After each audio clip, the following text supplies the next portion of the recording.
직업능력연구원에서 사회정책 포럼의 사회를 맡고 있는 조성익이라고 합니다. 네, 오늘 이렇게 제 4차 사회정책 포럼에 참석해 주신 것을 감사드리면서 4차 사회정책 포럼을 시작하도록 하겠습니다. 오늘은 미래 세대를 위한 인재 양성 정책 방향이라는 주제로 오프라인이 아닌 온라인 방식으로 일단 포럼을 열게 되었고요. 바쁘신 시간을 내주셔서 이렇게 포럼에 참여해 주셔서 발표와 토론을 맡아 주셔서 제가 감사를 드리겠습니다. 오늘의 일정에 대해서 간략하게 먼저 설명을 드리면은 두 분의 주제 발표가 먼저 있겠습니다.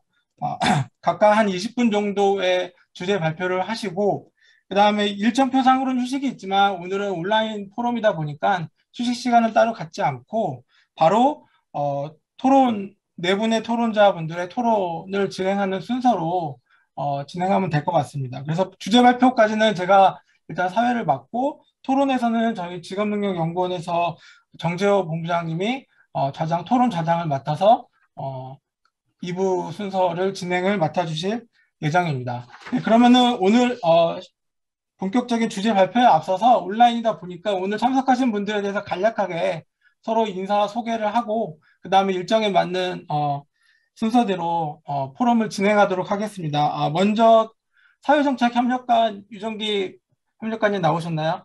예, 안녕하세요. 네, 안녕하세요. 반갑습니다. 네, 그리고 발표를 맡으신 연세대학교 하현석 교수님 나오셨습니까? 예, 안녕하세요. 네, 안녕하세요. 반갑습니다. 그리고 광주과학기술원의 김희삼 교수님 나오셨습니까? 네, 안녕하십니까. 네, 감사합니다. 네, 그리고 토론의 좌장을 맡으신 직업능력연구원의 정재호 박사님 나오셨습니까? 네, 안녕하십니까. 정재호입니다.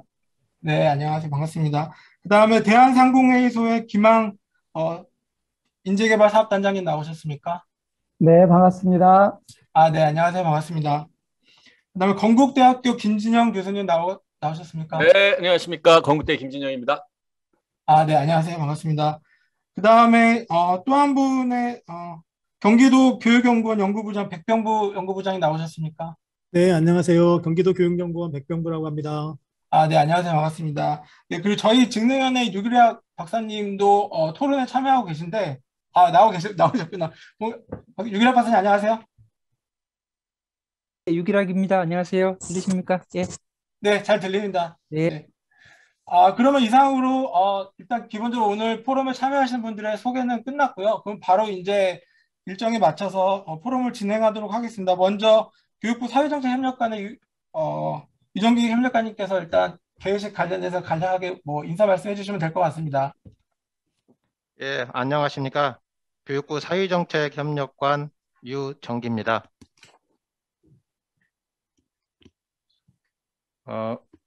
온라인을 통해 오늘 포럼에 참석하고 계신 여러분 모두 반갑습니다. 또한 발제와 토론을 위해서 참여해 주신 각계의 전문가들께 감사의 말씀을 드립니다. 잘 아시는 바와 같이 코로나19 이후 빠르게 진행된 비대면 디지털화로 글로벌 산업 구조가 재편되고 있습니다. 또한 저출산 고령화에 따른 생산 가능 인구 감소로 인해 사회 경제 위축이 우려되고 있고 인적 자본 관리의 중요성도 덩달아 증대하고 있습니다. 지난 7월 한 글로벌 신용평가기관에서는 한국의 잠재 성장률을 하향 조정하기도 했으며 그 이후로 고령화로 인한 생산 가능 인구의 급속한 감소 우려를 꼽았습니다. 실제 통계청 장래인구 특별 추계에 따르면 국내 생산 가능 인구 비중이 2020년 71%에서 오는 2040년에는 56%로 대폭 감소하게 됩니다. 이처럼 인구 구조 변화라는 위기와 4차 산업혁명의 흐름 속에서 국가 경쟁력을 확보하기 위한 해법은 인재 키우기로 귀결된다 할 수 있습니다. 이를 위해 정부 부처와 산업계 그리고 인재 양성기관 간의 유기적 협력과 전방위적 노력으로 고용, 성장, 복지의 선순환을 만들어내는 것이 중요하다고 생각합니다. 이에 우리 정부는 사회부 총리 주도로 포용적 혁신 국가 및 전략,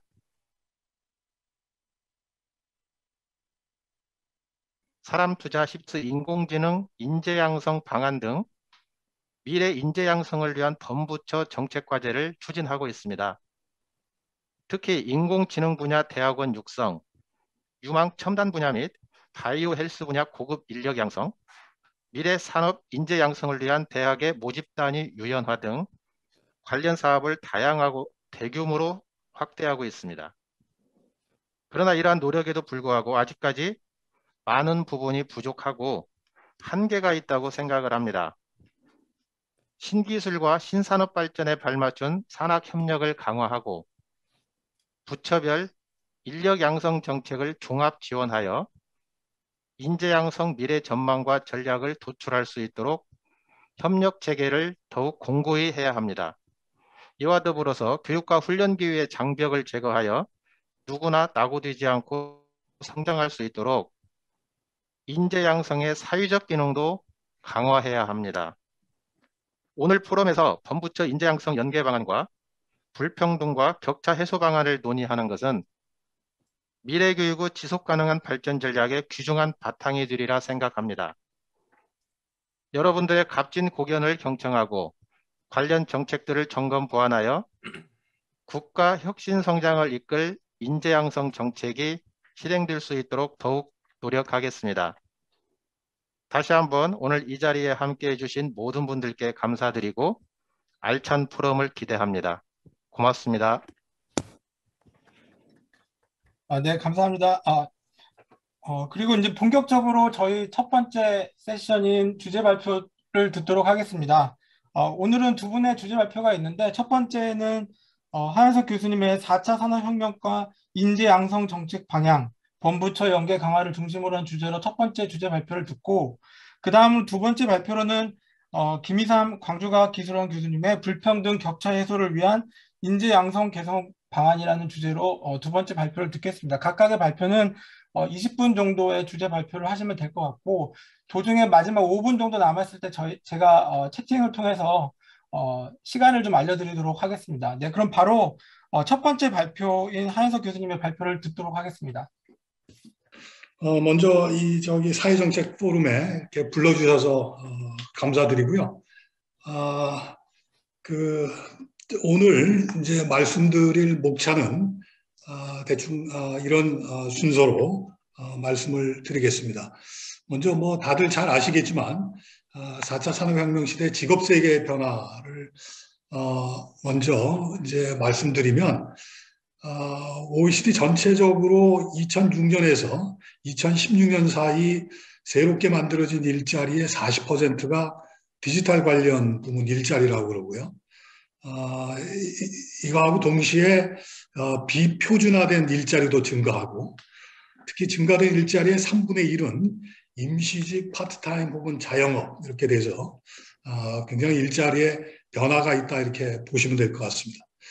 자동화에 따라서 직업세계의 변화를 미국에서 예측을 한 거 보면 맥킨지 같은 경우에 5,400만 명의 근로자 중에 1,600만 명이 이직할 거라고 보고 있고요. 옥스포드 이코노믹스에서는 로봇 자동화에 따라서 200만 명이 이직할 가능성이 있다. 그 다음에 이 PwC에서는 일자리의 4분의 1이 자동화가 될 거다. 뭐 이런 예측을 하고 있습니다. 근데 다른 한편으로는 이제 단순히 일자리 감소뿐만 아니라 일자리 증가도 나타날 거다라는 예측도 동시에 이제 진행이 되고 있고요.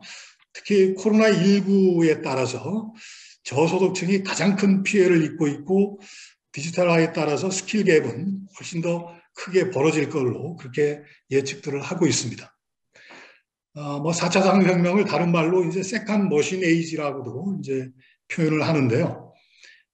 여기서 보면 AI가 근로자가 수행하는 업무의 45%를 대체할 거다.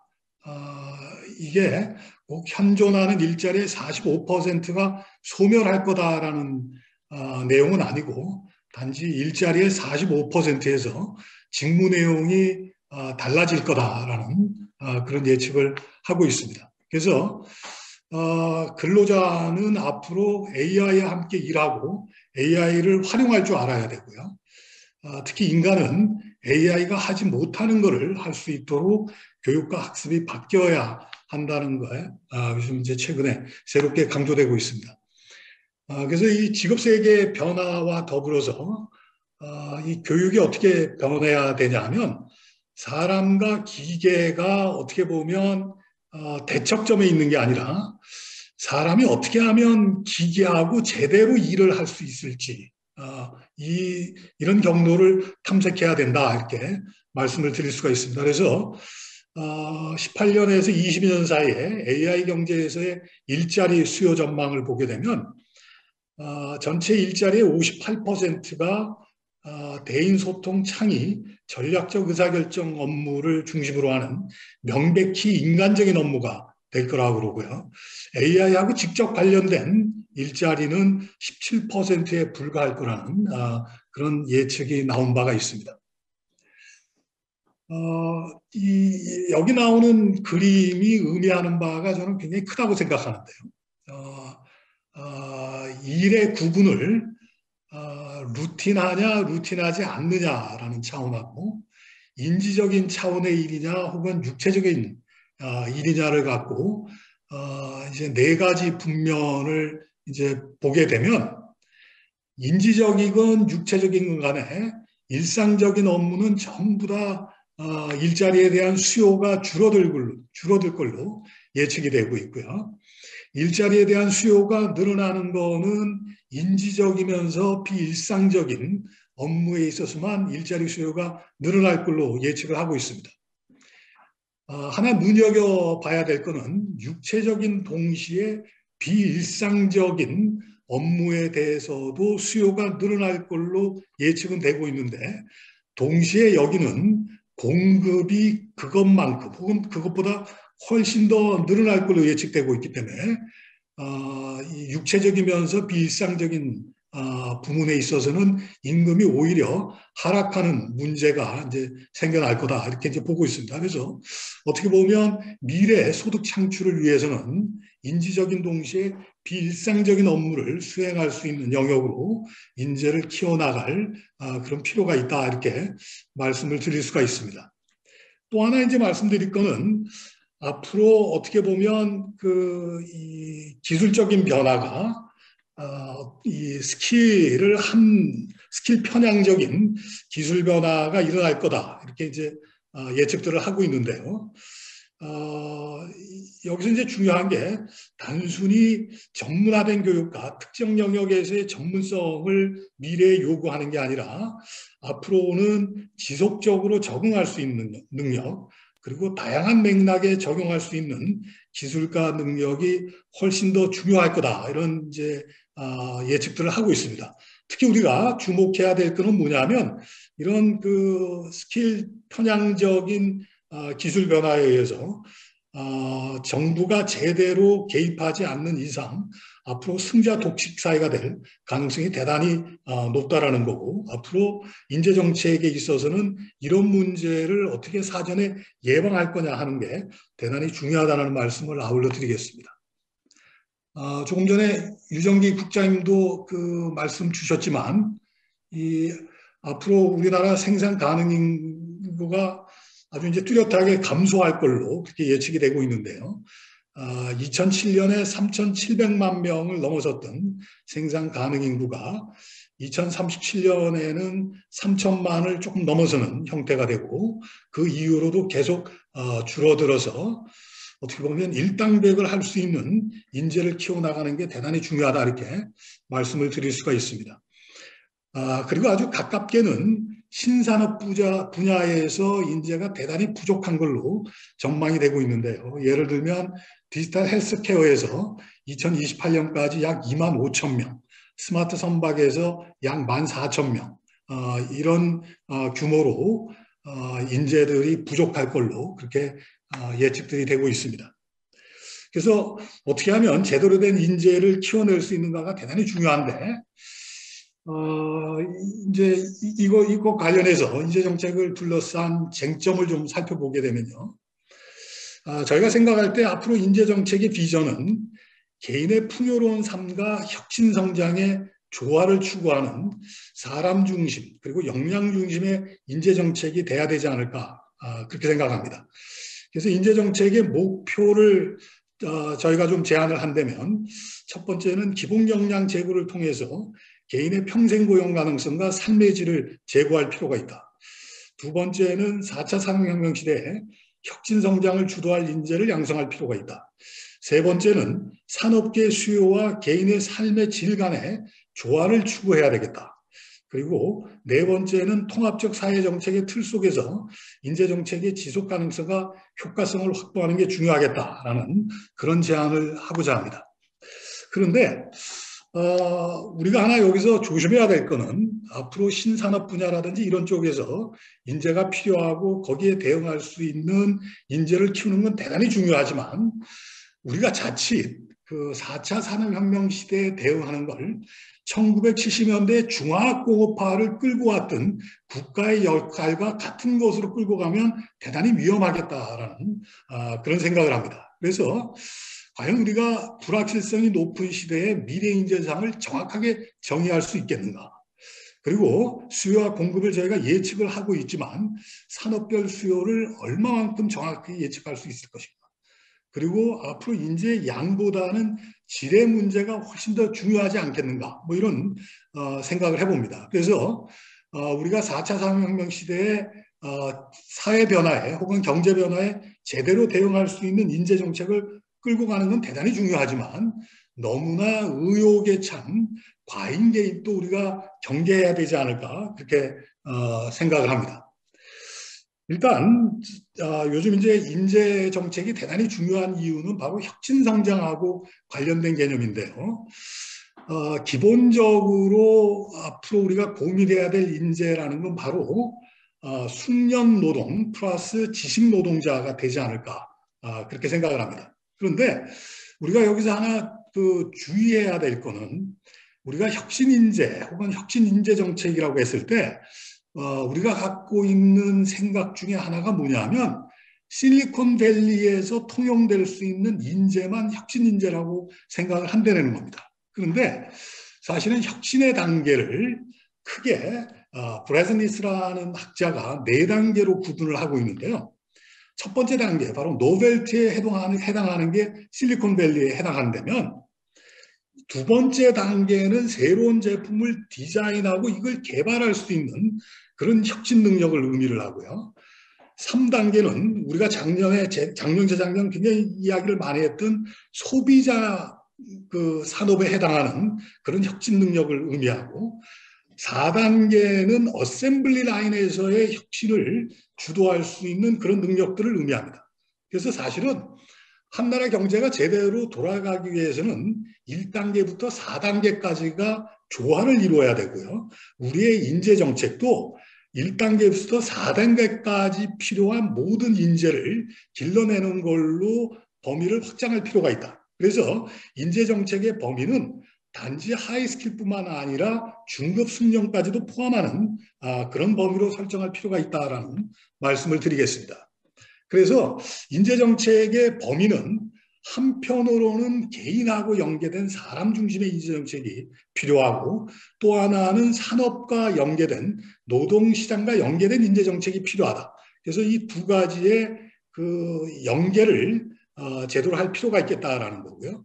그래서 그 학교 교육에 있어서는 자율과 유연성, 개방성이 중요하고 평생 교육에 있어서는 단순히 교육만 시키는 게 아니라 업스킬링과 리스킬링을 시킬 수 있는 교육이 필요하겠다. 그리고 마지막으로는 협업과 조정이 가능한 거버넌스를 구축하는 게 필요하겠다라는 게 저희가 생각하는 인재정책의 범위가 되겠습니다. 사회정책으로서의 인재정책을 제가 제안을 했는데요. 이 산업정책으로서의 인재정책하고 사회정책으로서의 인재정책을 구태여 구분을 한다면 산업정책에 있어서는 산업적 관점에서 그래서 산업에서 필요로 하는 인재를 양성하는 것 그래서 영역별 분야별로 세분화된 인재를 얼마나 키워내는가가 중요하다면 사회정책으로서의 인재정책에 있어서는 중심을 개인에 두고 개인의 그 웰빙을 창출하고 이걸 향상시킬 수 있는 게 사회정책으로서의 인재정책에서는 대단히 중요하다 이렇게 말씀을 먼저 드리겠습니다. 그래서 사회정책으로서의 인재정책의 차별성은 산업 중심에서 탈피해서 개인 중심으로 관점을 전환할 필요가 있겠다. 그 다음에 개별 정책의 목표 달성에서 벗어나 통합적 관점에서 지속 가능성과 효과성을 확보하는 게 필요하겠다라는 말씀을 드리고 싶고요. 그 다음에 이제 특히 강조하고 싶은 건 바로 뭐냐 하면 인재 정책에 있어서 제도적 상호 보완성을 확보할 필요가 있겠다라는 말씀을 드리겠습니다. 그래서 개별 정책 분야가 아닌 통합적 사회 정책의 틀 속에서 인재 정책을 구현할 필요가 있고요. 그래서 사회 정책으로서 인재 정책에 있어서는 역량과 고용, 불평등 그리고 성장에 관련된 다양한 제도를 상호 보완적으로 연계하는 게 필요하겠다라는 그런 제안을 하고자 합니다. 사회정책으로서 인재정책의 방향과 시사점에 대해서 말씀드리면 계속해서 말씀드리지만 문제 해결 능력, 소통 능력, 공감 능력 등을 포함하는 근본적 역량의 향상을 강조하는 사람 중심의 접근이 필요하다. 두 번째는 국가의 성장 동력과 개인의 삶의 질을 조화를 추구하는 게 필요하겠다라는 거고요. 세 번째는 특히 강조하고자 하는 게 뭐냐면 우리는 이때까지 인재정책에 관련해서 다양한 정책을 쏟아내기만 했지 이런 정책이 얼마나 효과를 갖고 왔는지에 대한 평가는 거의 없었습니다. 그래서 앞으로 인재정책과 관련된 포스트 이밸류에이션 시스템을 구축하는 게 필요하겠다는 제안을 해보고요. 그 다음에 개별 인재정책 간 경쟁이 아닌 조정과 협력 체계를 구축할 필요가 있다. 그리고 마지막으로는 그 70년대 중화학공업화를 해나가듯이 인재정책에 있어서도 탑다운 방식이 아니라 장기적으로 민간 부문과의 협력이 보장되는 버텀업 접근이 함께 이루어질 필요가 있다라는 말씀을 아울러 드리겠습니다. 우리나라 인재 양성 정책의 현황에 대해서 아주 간략하게 이제 그 말씀을 드리면요. 이 교육부에서 조사를 한 건데요. 인재 양성 정책의 법률 현황을 보시면 이건 이제 교육부를 빼고 조사를 한 겁니다. 문화체육관광부가 34개 법률이 있고요. 해양수산부도 마찬가지입니다. 보건복지부가 26개, 과학기술정보통신부가 25개 이렇게 해서 교육부를 제외하고 전 부처에서 295개의 인재 양성 관련 법률을 갖고 있습니다. 각 부처가 19년부터 발표한 인재 양성 계획을 보게 되면 교육부가 25개를 발표를 했고요. 산업통상자원부가 16개, 과학기술정보통신부가 14개에서 전체 99개의 인재 양성 계획을 발표를 한 바가 있습니다. 문제는 뭐냐면 이렇게 발표할 때마다 대학이나 이런 기관들은 정신없이 움직인다는 겁니다. 인재양성 사업소하고 예산을 보더라도 교육부를 제외하고 보게 되면 고용노동부가 57개 사업을 갖고 있고요. 예산은 약 7,500억 대입니다. 21년 기준으로. 과학기술정보통신부가 40개 사업을 갖고 있고 예산은 약 3,100억 원 이렇게 해서 교육부를 제외하고도 인재양성 사업수가 전체 364개가 있고요. 예산도 1조 5,278억 원 이렇게 돼서 꽤 분산돼서 인재양성 사업이 실행되고 있다 이렇게 보시면 될 것 같습니다. 생애 주기별로 사업을 보더라도 전체 약 652개의 사업이 있는데 청년이 약 절반을 넘습니다. 그래서 350개 사업이 있고 중장년이 214개의 사업이 있어서 이 이 청년과 중장년에 해당하는 게 거의 대부분을 차지하고 있고 아동 청소년과 노년이 48개, 40개 이렇게 생애 주기별로는 사업이 나와 있습니다.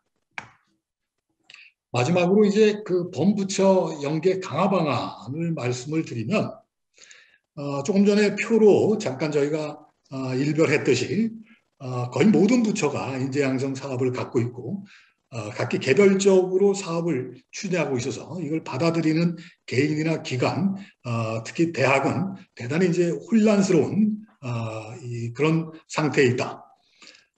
그래서 앞으로 하나를 제안을 한다면 단지 부처 중심으로 인재 양성을 끌고 가는 게 아니라 앞으로는 소관별 구분해서 산업과 기술별 구분으로 전환을 해서 각각의 산업과 각각의 기술 내부에서 부처가 협업할 수 있는 그런 틀을 미리 만드는 게 중요하지 않겠나라는 그런 제안을 먼저 해봅니다.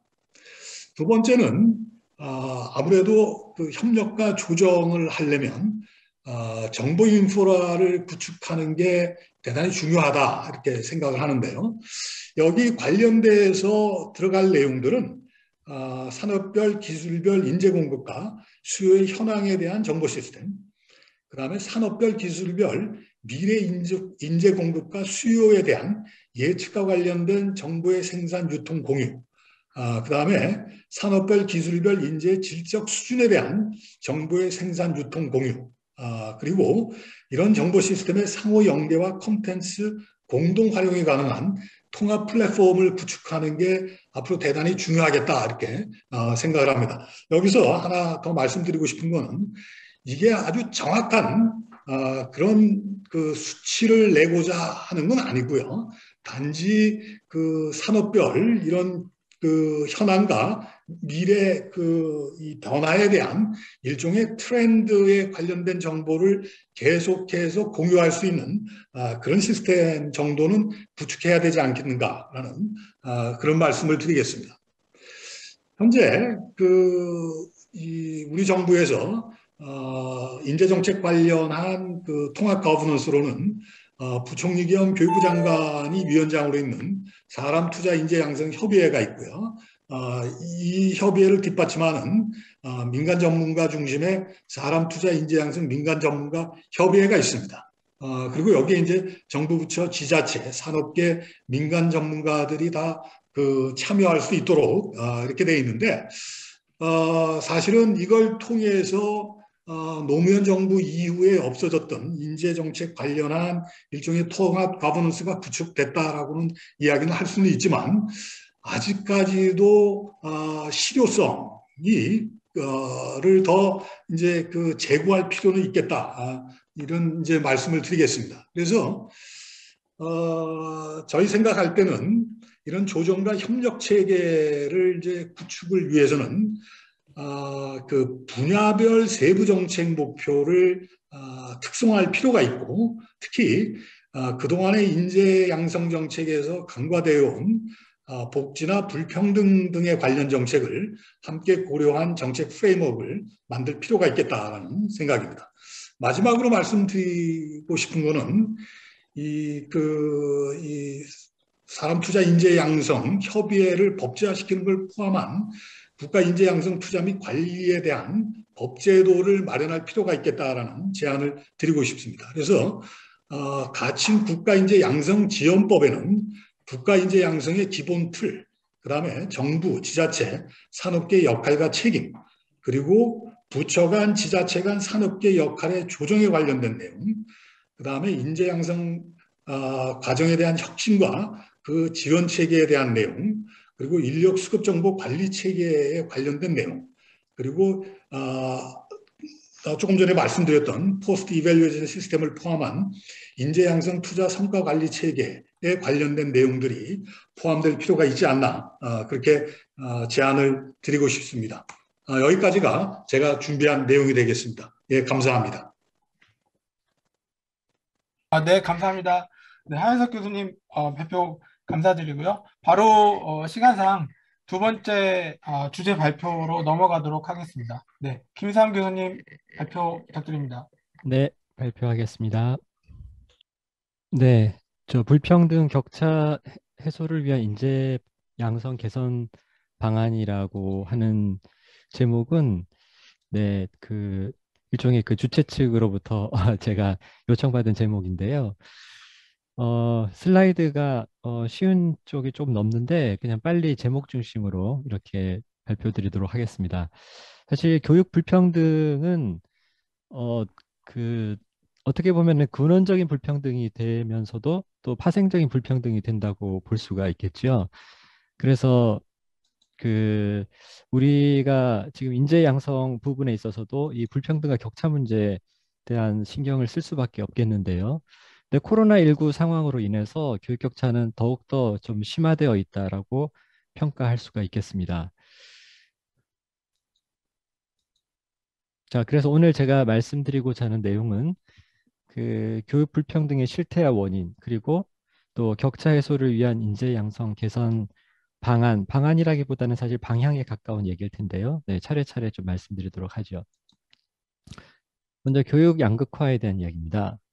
그 지금 특성화고하고 일반 계고 사이에 고등교육기관 진학률이 그 상당 부분 좁혀졌다가 좀 다시 좀 벌어져 있는 상태이고요. 그리고 그 고교 유형별로 가정 배경에 뭐 체계적인 차이가 난다라는 것은 자료를 통해서도 확인이 되는 바입니다.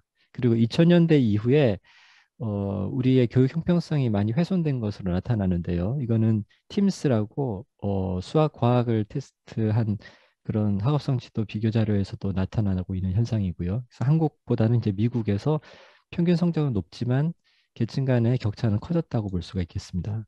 그리고 OECD 피사 자료를 통해서도 2000년 대비 2015년에 한국의 그 기초 수준 미달 비율 학생은 좀 급증했고, 특히 성적의 가정 배경이 미치는 영향력은 OECD 평균보다도 더 커진 것으로 나타나고 있습니다.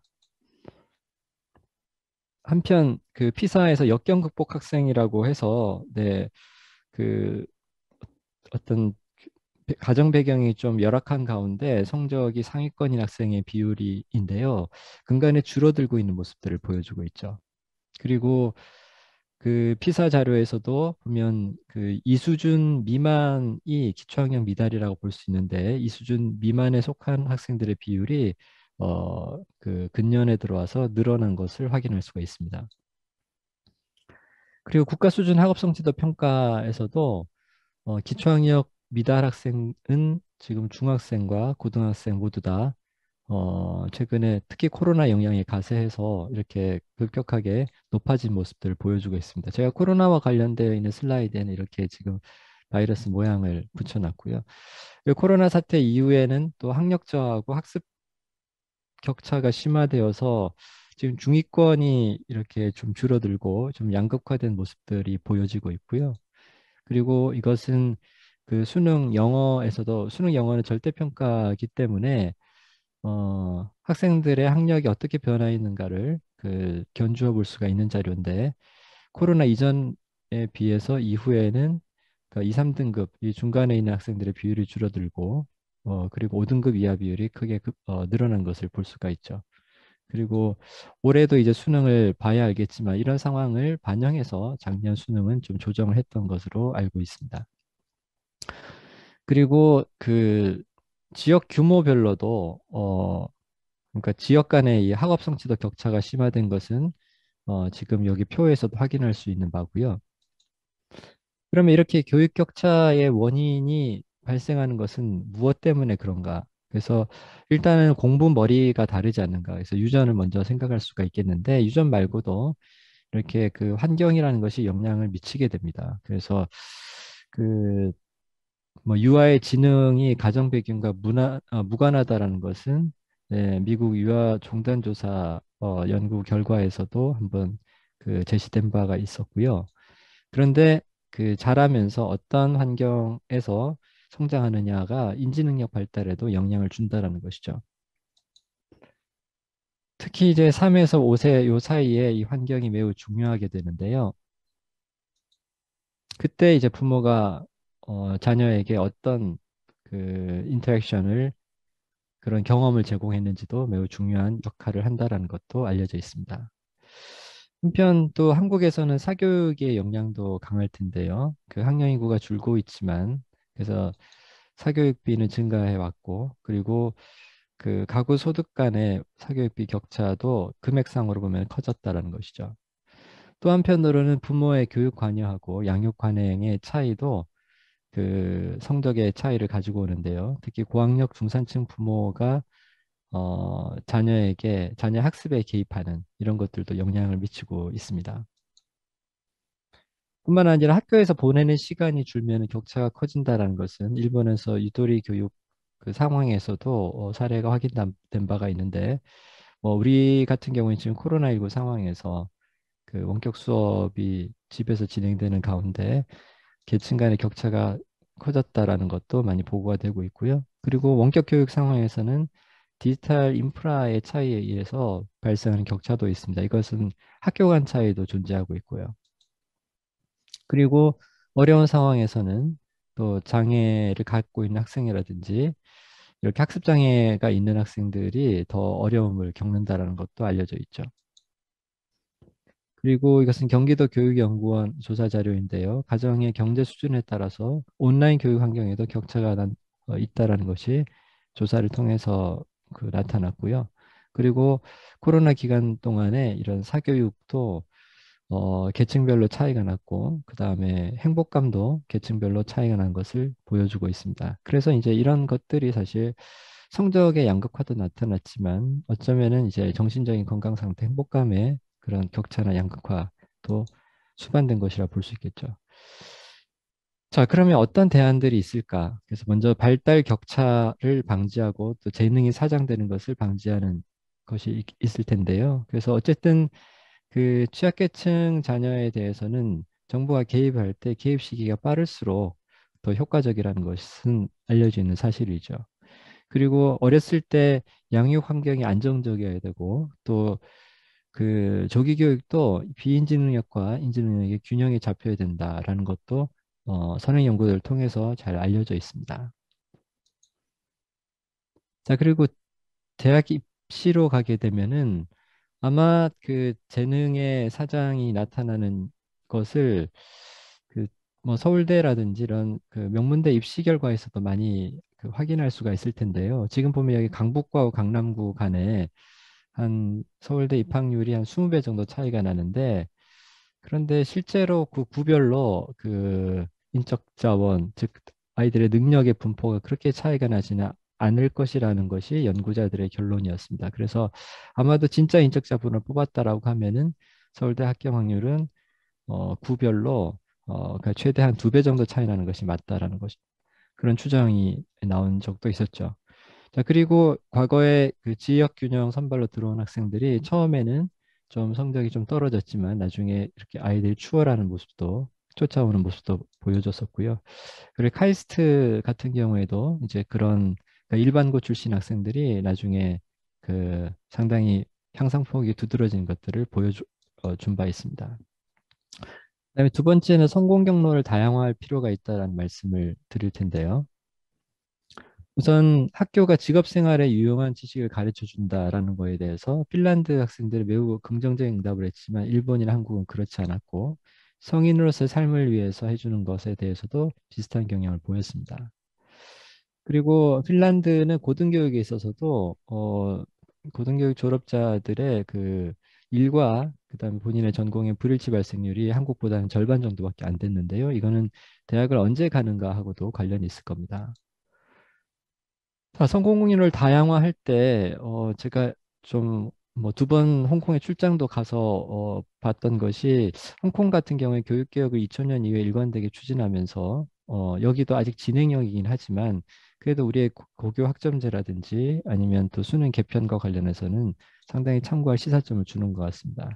그래서 2025년에 고교 학점제 전면 도입이 예정되어 있는데, 좀 뭐 이렇게 교원단체를 비롯해서 교육계에서는 우려와 반대를 또 하고 있고요. 그래서 아마 이런 부분이 앞으로 상당히 그 우리 시스템 개혁의 시금석이 되지 않을까 싶습니다. 그다음에 마지막으로는 포용적인 교육 혁신에 대한 몇 가지 자료를 말씀드릴 텐데요. 수업 시간에 자는 아이들이 되게 많이 있고요. 근데 그 뒤떨어진 아이들을 이렇게 따라잡도록 하려고 하면은 개별 학생에 대해서 피드백을 주는 것이 가장 효과적이라고 하는데, 사실 피드백은 교사가 본인의 시간과 노력의 한계 때문에 잘 못하고 있다. 뭐 그런 얘기들도 많이 하고 있죠. 그래서 또 이제 기초학년 미달자가 많이 나왔을 때랑 또 좀 더 적게 나왔을 때를 비교해 보면은 아무래도 그 국가수장학습성 평가를 표집을 할 때보다는 전수조사, 즉 일제고사 방식으로 시행했을 때 그 비율이 좀 낮았다는 것들 확인할 수가 있습니다. 그래서 좀 아무래도 학교나 혹은 정부가 챙기면은 그만큼 물론 이제 부작용에 대한 이 교육계의 지적도 있지만 네, 아이들은 기초학력을 좀 더 가질 수가 있다라는 것이죠. 그래서 지금 교육부에서도 학교별로 학력평가를 연차별 확대하는 방안, 뭐 지금 초등학교는 없어졌지만 다시 초등학교에 대해서도 학업성취도 진단을 하는 방향을 발표한 바 있죠. 자, 그리고 그 학생들의 학습 동기가 부여가 되기 위해서는 그 상호작용이 굉장히 중요한데 아까 학생에 대한 피드백이 중요하다라고 말씀을 드렸는데 제가 교사 대상으로 설문조사를 해보니까 이건 교사의 노력이 뭐 1에 가까우면은 노력이 굉장히 많이 든 걸로 평가 것이거든요.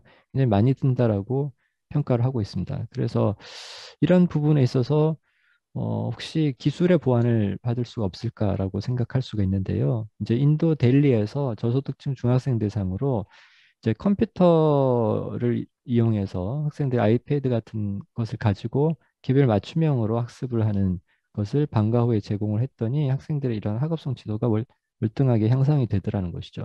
그래서 이것은 방과 후에 교사가 1대1로 지도한 것이 아니라 컴퓨터에 기반한 자기 주도 학습이었는데 굉장히 좋은 성과를 보였다는 것이고요.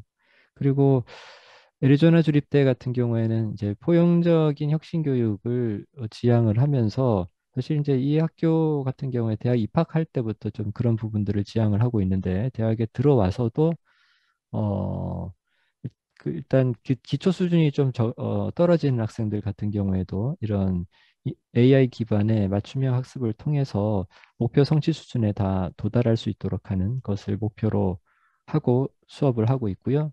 그다음에 최근에 이제 KDI 국제형격대학원에서도 이 알렉스라고 하는 어, 그 애리조나 주립대학에서 그 사용했던 그 프로그램을 도입한 결과 또 상당히 고무적인 성과를 보인 것을 확인할 수가 있었습니다. 이게 마지막 슬라이드입니다. 그 우리나라에는 또 영어 격차라는 것도 그 상당히 사회적으로 또 중요한 문제로 인식이 되고 있었는데요.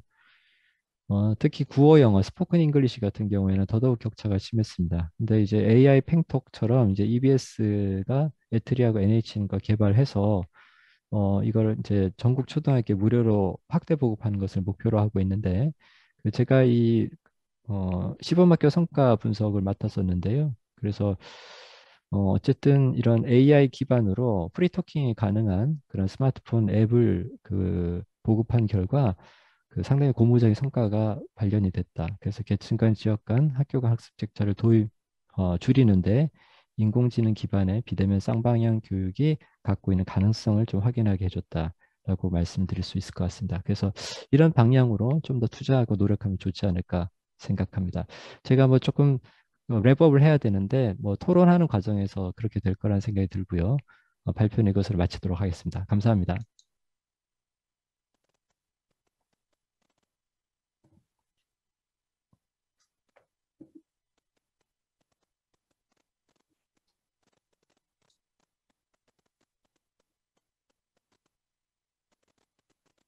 네.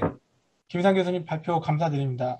시간이 좀 여유가 있었는데 빨리 좀 진행을 해주셔서 아마도 저 자세한 이야기들과 풍부한 토론은 2부 세션을 통해서 아마 진행을 하면 될 것 같습니다.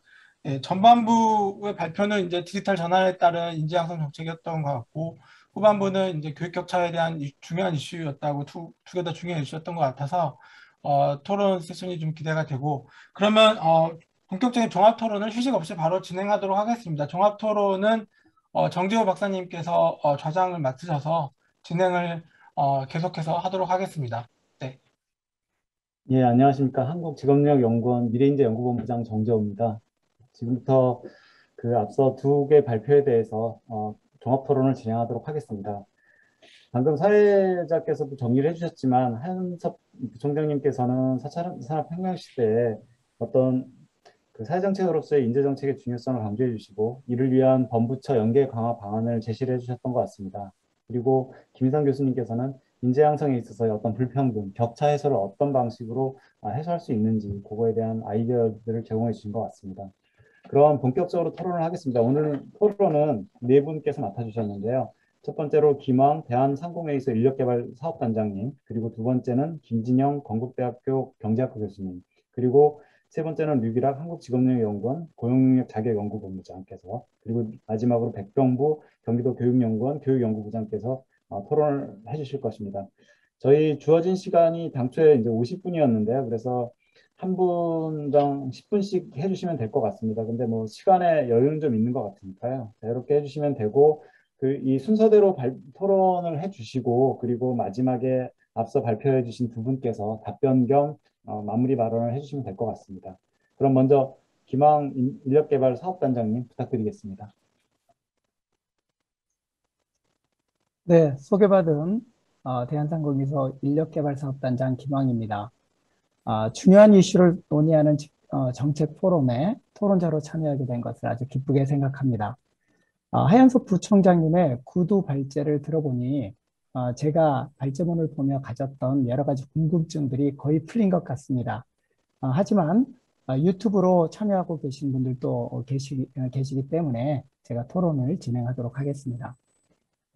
범부처 연계 강화를 중심으로 4차 산업혁명과 인재 양성 정책 방향을 제안하신 하현석 부총장님과 인공지능, AI 기반 맞춤형 혁신교육 도입을 통해 교육 불평등, 격차 해소를 제안하신 김희삼 교수님의 주제 발표 잘 들었습니다.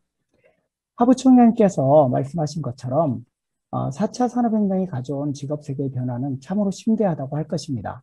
전통적 일자리는 정체되는 반면 디지털 관련 일자리는 계속 늘어나고 있습니다. 언론에서도 소프트웨어, AI, 빅데이터, 클라우딩 관련 인력 부족 문제가 연일 보도되고 있습니다. 오늘 보도에도 나온 것처럼 정부도 이 문제를 해결하기 위해 디지털 선도기업 아카데미 훈련 과정을 통해 기업들이 디지털 인재 양성에 집중할 수 있도록 지원하고 있는 것으로 보입니다. 이와 같이 산업 환경이나 직업세계 등이 크게 변화되었다는 점에 대해서는 모두가 공감하는 바라고 생각합니다.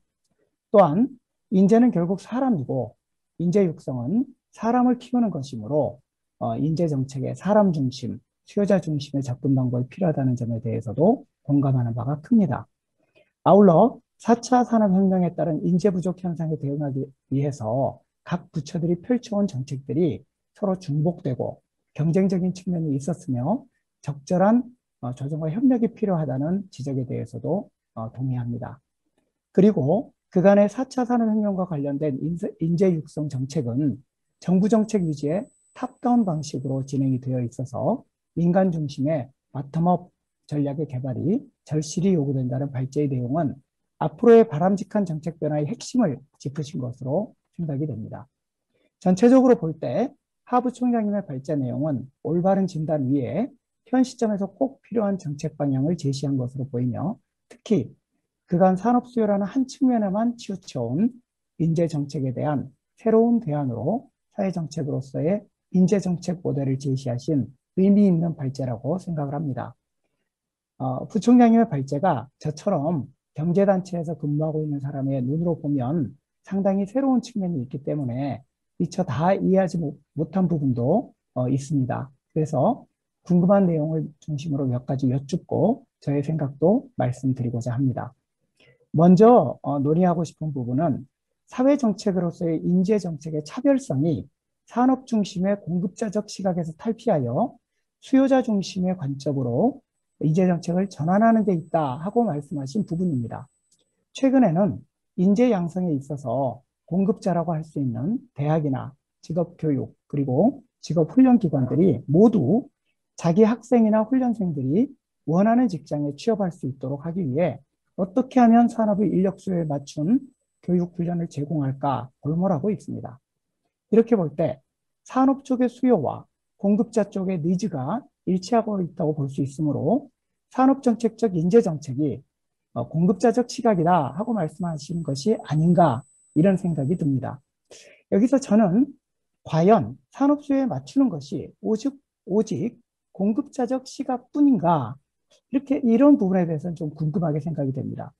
학생 청년들에게 원하는 일자리를 갖게 해주는 것만큼 지금 필요한 것이 있을까 하는 측면에서 생각해 본다면 산업 수요에 맞춰 교육과 훈련 서비스를 제공함으로써 학생과 훈련생들에게 취업의 길을 열어주는 것이야말로 수요자 중심이다, 이렇게 볼 수도 있지 않을까, 이런 생각을 해봅니다. 언론 등에서 자주 소개되고 있는 사피라든가 모두의 연구소, 멋쟁이 사자처럼과 같은 디지털 훈련기관들이 파트너 기업들과 연계하여 프로젝트 위주의 훈련을 진행하는 기업 맞춤형 훈련을 실시하고 있는데, 여기에 많은 젊은이들이 몰려들고 있는 것이 좋은 증거가 아닌가, 이런 생각을 해봅니다. 물론 산업의 인력 수요가 학생이나 청년들의 수요와 반드시 일치하는 것은 아닙니다. 잘 아시다시피 기계 등 전통 직종의 경우에 산업의 인력 수요는 분명히 존재하지만 청년들은 그쪽 분야로 취업하기를 원치 않습니다. 그래서 기업들은 부족한 인력 수요를 외국인 근로자로 채우고 있습니다. 그러나 잘 아시다시피 4차 혁명의 대표인 디지털 산업의 경우에 산업의 인력 수요도 크고 동시에 학생과 훈련생들의 교육 훈련 참여 수요도 큰 분야입니다. 따라서 오늘 포럼의 주제인 4차 산업혁명 시대 인재 양성 정책을 논의함에 있어서는 그간 4차 산업의 인력 수요에 대응하기 위해 시행해온 산업 정책으로서의 인재 정책이 공급자 중심이라고만 단정하기는 어렵지 않느냐, 이런 생각을 해보는데 발제자님께서는 어떻게 보시는지 고견을 듣고 싶습니다. 또 발제자님께서는 산업 정책으로서의 인재 정책은 수요자의 경제적 성공을 지향하는 반면에 사회 정책으로서의 인재 정책은 개인적 성취를 지향하는 것으로 파악하고 계십니다. 따라서 청년들이 취업만을 목표로 달려나가고 정부의 정책이 그것을 뒷받침하는 데에만 초점을 맞추는 것은 비록 청년들의 필요와 산업의 수요를 함께 채워주는 것이라고 하더라도 그것을 수요자 중심, 사람 중심이라고 보기는 어렵다고 생각하시는 것은 아닌가, 이런 추정을 해보게 됩니다. 하지만 4차 산업 분야 기업에 취업하고자 하는 대학생들이나 훈련기관에서 취업을 준비하고 있는 취준생들이 많은 현실에서 취업이라는 경제적 성공을 중시하는 이들의 니즈를 충족할 수 있는 산업정책적 인재정책이 과연 잘못되었다고만 할 수는 없지 않느냐, 이런 생각도 듭니다. 한편 발제자님께서는 사회정책적인 인재정책의 비전을 개인의 풍요로운 삶과 혁신성장의 조화 추구로 제시하시고 목표 중에 하나로 산업계 수요와 개인의 삶의 질 간의 조화 추구를 내세우고 계십니다. 저도 그렇게만 될 수 있다면 참 좋겠다, 이렇게 생각을 하면서도 그 비전과 목표가 어떻게 이루어질 수 있을지 궁금한 것도 사실입니다. 특히 문제 해결 능력이나 소통 능력, 공감 능력 등 기본 역량 제고를 통해서 개인의 평생 고용 가능성과 삶의 질을 제고한다는 목표는 적어도 발제자님께서 인재정책의 범위로 잡으신 하이 스킬과 인터미디엇 스킬을 갖추어야 할 인재에게 적용하기는 쉽지는 않아 보입니다. 물론 기본 역량 위에 산업과 기업이 요구하는 전문 디지털 기술과 역량을 갖춘 인재라면 4차 산업혁명 시대에 평생 고용 가능성을 높일 수 있을 것이라고 봅니다. 이런 관점에서 본다면 사회정책으로서의 인재 양성 정책은 산업정책으로서의 인재 양성 정책에 대해 대안적, 대체적 관계라기보다는 보완적, 보충적 관계라고 봄이 타당하다고 보는데 발제자님께서는 어찌 보시는지요? 두 번째로 논의하고 싶은 부분은 사회정책으로서의 인재정책을 추진하는 방법에 대한 것입니다. 세부 정책 전략의 장기적 효과성 추적을 위한 포스트 이밸류에이션 시스템이나 개별 인재정책 간 경쟁이 아닌 조정 협력체계 구축, 그리고 민간 중심의 바텀업 전략의 개발 필요성에 대해서는 전적으로 동의합니다. 어떤 정책이든지 이러한 평가 시스템이나 정책 조율 체계 및 추진 전략이 필요하다고 생각합니다. 아울러 그간의 산업정책적 인재정책에서 간과되어 온 복지, 불평등 등과 관련된 정책을 함께 고려하는 정책 프레임워크가 필요하다는 지원 말씀에도 적극 찬동합니다. 이 부분은 바로 김희삼 교수님께서 발제하신 불평등, 격차 해소를 위한 인재 양성 개선 방안과 연결되고 있는 것으로 보입니다. 김 교수님의 발제와 관련해서는 한 가지만 말씀드리고자 합니다. 김 교수님께서는 발제 마무리 부분에서 컴퓨터 지원 방식의 학생 맞춤형 학습의 성적 향상 효과에 대해 말씀하시면서 인도 델리의 저소득층 중학생 대상 컴퓨터 지원 맞춤형 학습 실험을 소개해 주셨습니다. 제가 근무하고 있는 대한상공회의소 인력개발사업단에서는 교육부의 위탁을 받아 다양한 직업계고 지원 사업을 진행하고 있습니다. 제가 알기로 교육부에서는 현재 K-에듀 통합 플랫폼을 구축하고 있고 우리 사업단에서도 스마트 형성평가 사업을 진행하고 있습니다. 그런데 일부 지역에서는 아직도 교과서를 전자 형태가 아니라 서책 형태를 선호하고 있어서 스마트 형성평가 도입 등의 어려움을 겪고 있다는 얘기를 들었습니다. 하지만 이러한 교육의 디지털화가 발제자님께서 말씀하신 포용적인 교육 혁신에 기여할 것으로 기대가 되므로 이러한 사업이 보다 속도감 있게 추진될 필요가 있다고 봅니다. 발제해 주신 하현석 부총장님과 김희삼 교수님께 다시 한번 감사의 말씀을 드리며 이상으로 토론을 마칩니다. 감사합니다. 예, 김황 단장님 감사합니다. 그럼 이어서 김진영 교수님 토론 부탁드리겠습니다. 네, 감사합니다. 좀 화면을 공유해 보겠습니다. 준비한 자료가 있으세요?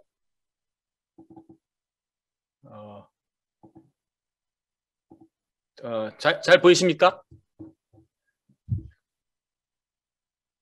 네, 잘 보입니다. 네, 감사합니다. 그럼 뭐 간단하게 그 토론 요지만 적었고요. 근데 좀 너무 또 길게 한 게 아닐까 생각해서 토론 시간에 맞춰서 이야기를 해보겠습니다. 일단 총평 말씀드리고 저는 순서를 발표 순서하고 달리 이제 불평등 격차 해소 방안부터 좀 말씀드리고 그다음에 범부처 연계 강화 문제를 잠깐 말씀드리고 이제 말씀을 맺도록 하겠습니다.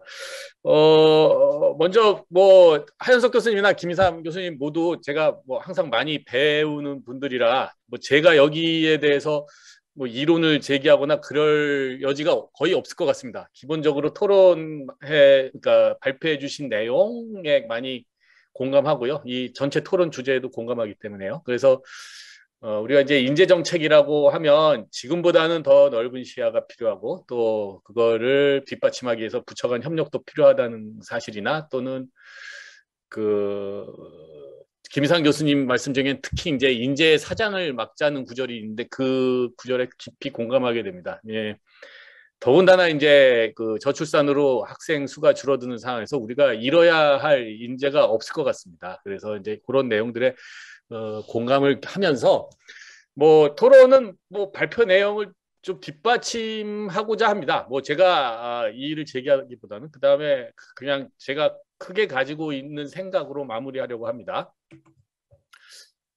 먼저 불평등 격차 해소 쪽을 보면 정말 그 가정 환경의 벽이 점점 높아지고 세대 간 이동성은 낮아지는 모습들이 보입니다. 그래서 좀 우려가 되고요. 특히 이제 가정 여건이 가장 어려운 쪽에 그 아동이나 학생, 청년 이쪽에서 이제 좌절을 느낄 만하게 이제 벽이 높아지는 듯한 느낌을 갖습니다. 그래서 특히 이제 조기 개입이 굉장히 필요하겠다. 저도 이제 개인적으로 연구를 해보면 아동기에는 정말 차이가 별로 없는 것 같거든요. 그래서 격차가 점점 확대되기 때문에 이 아동기의 그 격차를 줄이는 노력이 필요하겠다는 생각이 들고요. 좀 괜히 복잡하게 좀 식을 써서 죄송합니다만 이게 다른 게 아니라 2012년에 나왔던 피아 국제 성인평가 역량평가 자료에서 보니까 이 부모 학력에 따라서 임금의 격차가 나느냐 하는 걸 볼 수 있는 게 있더라고요. 그래서 이게 제가 최근에 하고 있는 연구라서 잠깐 그 보완하는 자료로서 한번 가지고 와봤습니다. 보면은 이제 제가 세대를 크게 3개로 구분해 봤는데요. 그 본고사 세대, 그러니까 61년 이전생이고요. 학력고사 세대, 그 다음에 수능 세대로 봐서 그 부모의 그 학력에 본인의 소득이 어느 정도 의존하는가를 봤습니다. 그렇게 살펴보니까 뭐 구체적인 내용은 좀 생략을 하겠습니다만 일단 뭐 본고사 세대하고 학력고사 세대, 수능 세대를 거치면서 그 부모들의 학력이 굉장히 높아져 왔고요. 그다음에 임금을 보면 그 본인의 교육 수준이나 본인의 역량 이런 거를 감안한다면 부모 학력에 따른 임금 격차가 본고사 세대에 남아있지 않습니다. 또 비슷한 현상이 학력고사 세대에도 성립하는 것 같습니다. 본인의 교육, 그다음에 본인 스스로 가진 역량 이런 게 이제 그 통제되고 났을 때는 부모 학력에 따른 임금 격차가 나타나지 않는데요. 그런데 이제 수능 세대에 오면 오히려 그 이제 본인의 능력, 역량을 통제한 경우에도 특히 이제 고졸 미만의 얼마 비중이 크지 않은 고졸 미만의 부모를 둔 경우에 성인 임금이 부모 학력에 이제 영향을 받더란 말이죠. 그러니까 이런 식으로 현재 우리가 변해가고 있다, 세대에 따라서. 그래서 이런 우려가 있기 때문에 사실은 정부의 개입도 필요한 것이다. 이 점을 특별히 강조하고 싶고요.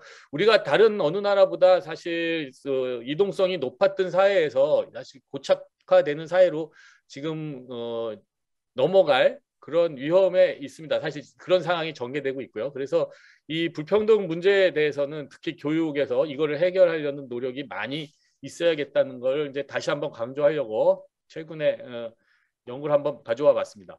그래서 정리하자면 아래 세대로 오면서 이동성이 이제 줄어드는 경향이 있고, 어떻게 보면 이제 저가 이 세대에 속하는데 학력고사 세대가 그 우리나라에서 좀 예외적인 시기로 볼 수 있을 것 같고, 그래서 일단 적극적인 노력이 격차 해소를 위해서 있어야 될 것 같다. 그리고 특히 이제 제가 좀 우려하는 거는 상당히 아래 계층의 사회적으로 사회 경제적 환경이 어려운 학생들이 지금 이동성이 특히 제한될 수 있기 때문에, 그리고 이들을 좀 잘 끌어안을 수 있어야겠다. 이 점을 다시 한번 강조하고자 합니다.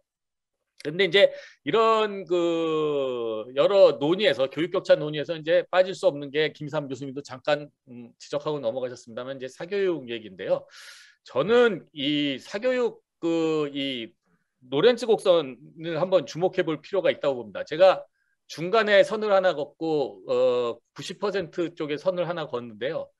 고등학교 같은 경우에 보면은 그 사교육비 총 지출의 40%를 그 상위 10%가 지출하고 있습니다. 초중의 경우 대개 30%가 넘고요. 반면에 50% 중간을 보면 밑에 있는 50%가 지출하는 사교육비라는 게 전체 사교육비의 채 20%, 10% 정도밖에 되지 않습니다. 그러니까 이런 분포를 가지고 있다는 거를 좀 생각한다면 계속 우리가 사교육비를 줄여야 된다 이런 얘기를 하는데 이게 목표가 되어야 되는가, 이걸 다시 한번 생각해야 되지 않나 싶습니다. 사교육비를 줄인다는 건 사실은 사교육비 많이 지출하는 사람한테 어떻게 도움이 될지 모르지만 또 그분들이 어떤 정책을 핀다고 사교육비를 크게 줄일 것 같지도 않고요. 그래서 역시 사교육 영향력을 줄이기 위해서는 좀 과도한 선별에 대한 집착을 깨야 된다, 이런 것이 생각됩니다. 그래서 조금 현실적인 얘기를 한다면 저는 우리나라 교육에서 굉장히 변별력 그리고 공정, 변별력 이런 것을 강조하다가 전 더 중요한 걸 놓친다고 생각하는데, 이를테면 최근에 문제가 되는 이제 수학 킬러 문제 같은 것들이 대표적인 얘기겠죠. 이거는 사실 제가 보기엔 제가 잘못 보는 건지도 모르겠습니다만 이게 그 변별력 이외에 특별한 목적을 가지고 있는 것인가 하는 의문을 좀 가져봅니다. 이렇게 될 경우에는 굉장히 몇 명을 가려낼지 몰라도 상당한 숫자의 그 수학 포기자를 수포자라고 하는 걸 양산할 수도 있다는 거죠.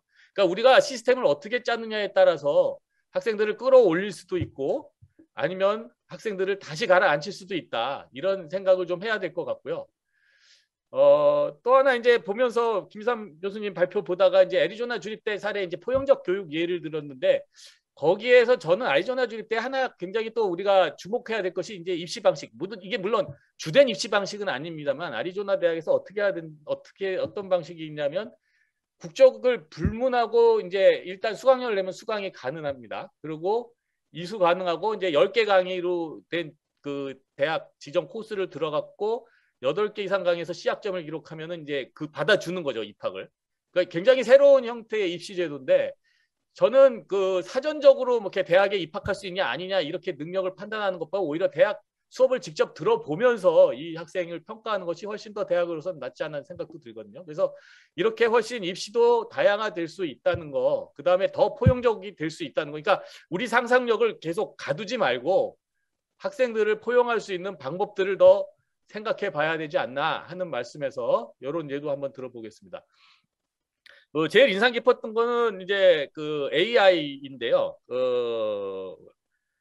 이 기술 진보가 한편으로는 그 직업에 대한 직업 소멸의 우려도 가져오지만 특히 교육에서 굉장히 저도 잠재력을 가지고 있다 봅니다. 근데 잠재력이라고밖에 얘기할 수 없는 이유가 이 굉장히 우려되는 사항도 있을 것 같습니다. 그래서 AI에 대한 기대는 저도 굉장히 크게 갖고 있다는 그런 전제하에서 조금 좀 우려되는 걸 말씀드리면 좀 우리가 사실 많은 교육개혁의 노력들이 이제 입시가 집어삼켰던 그 측면이 있죠. 그래서 저는 특히 이제 우리가 상대평가 같은 데서 좀 벗어나야 사실은 AI도 이제 효과를 발휘할 수 있다고 생각하고 컨텐츠가 시험 잘 보는 기술에 그칠 수도 있습니다. 잘못 사용되면. 우리가 시스템을 어떻게 짜느냐에 따라서. 그래서 이런 것들 걱정해야 될 것 같고 그 다음에 이런 기술 변화에 따른 교사의 역할에 대해서도 다시 교원 임용부터 생각해서 차근차근 다시 생각해 봐야 하지 않을까 생각합니다. 그 다음에 걱정은 이제 우리나라 학생들한테 제일 부족한 게 능동적이고 자기주도적인 자세라고 생각하는데 이게 AI만으로 될 것인가? 계속 화면을 보고 있을 때 오히려 수동적이 될 가능성도 있지 않을까 하는 좀 우려도 말씀드려봅니다. 그 다음에 이제 협업 능력이죠. 계속 말씀드리지만 저도 이게 교수로서 굉장히 힘든 건데 협력하는 과제를 많이 내주면 학생들이 제일 싫어합니다. 그건. 근데 개인적 사회로 진짜 실제로 나가면은 모든 게 협력으로 이루어지는 게 현실인데 이 협업 능력을 키우는 거야말로 굉장히 중요한 그 교육의 역할이라고 할 수 있는데 이게 AI만으로 가능할지 이런 또 걱정도 해봅니다. 그 다음에 이제 무엇보다도 이제 우리 정책의 전향적인 자세하고도 관계된 건데 지금 현재 그 학생들이 그 학업 진단도 잘 안 하려고 하는 그런 게 있었거든요.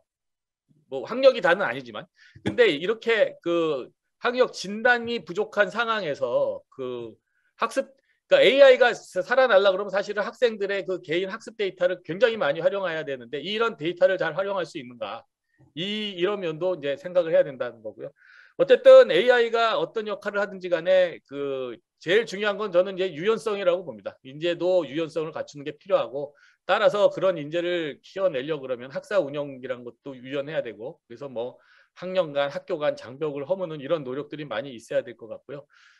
저는 뭐 한번 구호처럼 정리해 보면 선별과 배제의 교육에서 포용의 교육으로 이제 교육이 바뀌면서 그 일환으로 이제 불평등 격차 해소도 이루어질 거라고 봅니다. 근데 이제 개별화 이런 거 중요하지만 하여튼 여전히 저 옛날 사람이라서 그런지 몰라도 표준화 역할 같은 것도 중요하다. 표준화가 어느 정도 표준화와 개별화가 이제 좀 조화를 이뤄서 이런 조화는 결국은 우리가 정책으로 또 찾아 나가는 것이 아닐까 생각하고요. 다시 한번 강조하지만 현재 우리 학생들한테 가장 약한 고리가 협업 능력, 그 다음에 자발적인 자기주도적인 학습, 요걸 좀 불평등 해소와 함께 그 키워드로 삼아야 되지 않을까 하는 생각과 함께 요 부분으로 이제 요 정도로 이제 김희삼 교수님 발표에 대한 토론 말씀을 마치고요.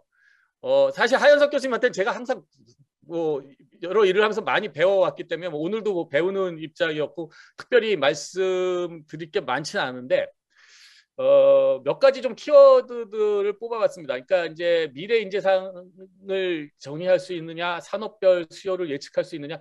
저는 그 최근에 빠른 기술의 변화를 볼 때 이것이 그렇게 쉽지 않을 것 같다는 생각이 듭니다. 그래서 아까도 말씀드렸지만 이제 유연성이란 말씀을 드린 거고.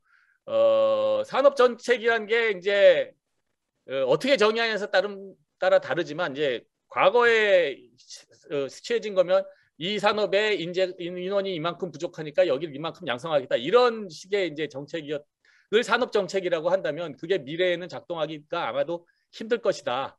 그래서 이제 이 좀 크게 사회정책적인 관점이 필요하다. 여기에 대해서는 뭐 저도 공감하고요. 이게 결국 이제 수요자 중심이라고 한번 말씀을 바꿔볼 수도 있을 것 같습니다. 그러니까 교육을 받는 교육자 입장, 공급자의 중심에서 학생 중심이라고 할 수 있겠죠. 또는 이제 뭐 성인된 이후에도 우리가 평생 교육이 필요하니까 교육을 받는 사람, 교육이 필요한 사람, 그들에게 그 필요를 충족시켜주는 것, 요게 이제 제일 중요한 축이 될 거라고 생각합니다.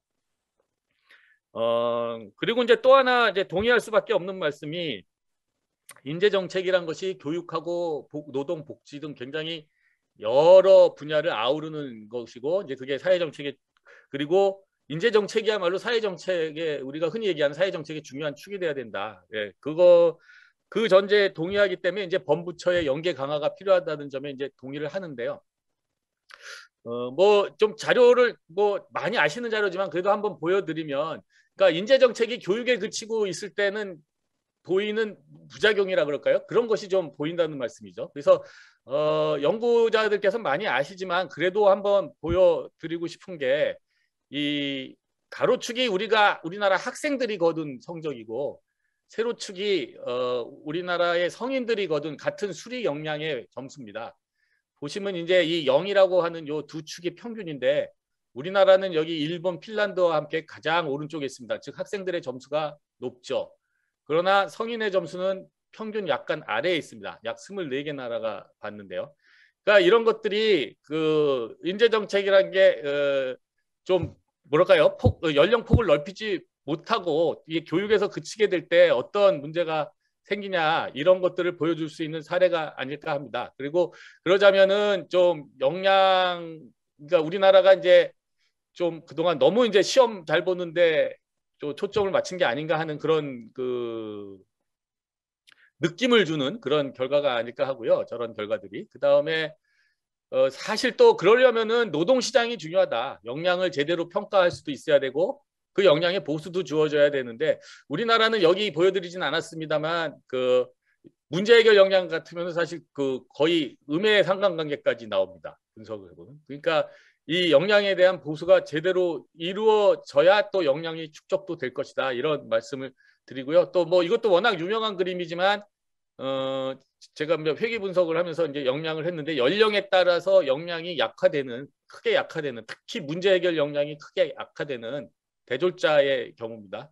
그런 모습이 보이기도 합니다. 그래서 뭔가 좀 성인기까지 아우를 수 있는 인재정책 좀 큰 틀이 필요하다. 이거에 대해서는 뭐 그 필요성에 대해서는 이제 깊이 공감한다는 말씀 다시 한번 드리고요. 근데 이제 그 고민이 되고 좀 어려운 문제가 이제 범부처 연계 강화인데요. 사실 제가 이거야말로 이제 그 좋은 의견을 주셨다고 생각합니다. 한석 교수님이. 근데 이제 저는 이쪽 행정 이런 쪽 전문가는 아니지만 그동안 굉장히 이게 안 되는 거를 많이 봐와서 역시 좀 우려되는 사항들이 있습니다. 이제 뭐 과거에 이제 우리가 그래서 범부처에서 부처 크기를 한번 크게도 해봤고요. 그다음에 협의회위원회 이런 거 굉장히 많이 돌려도 봤습니다.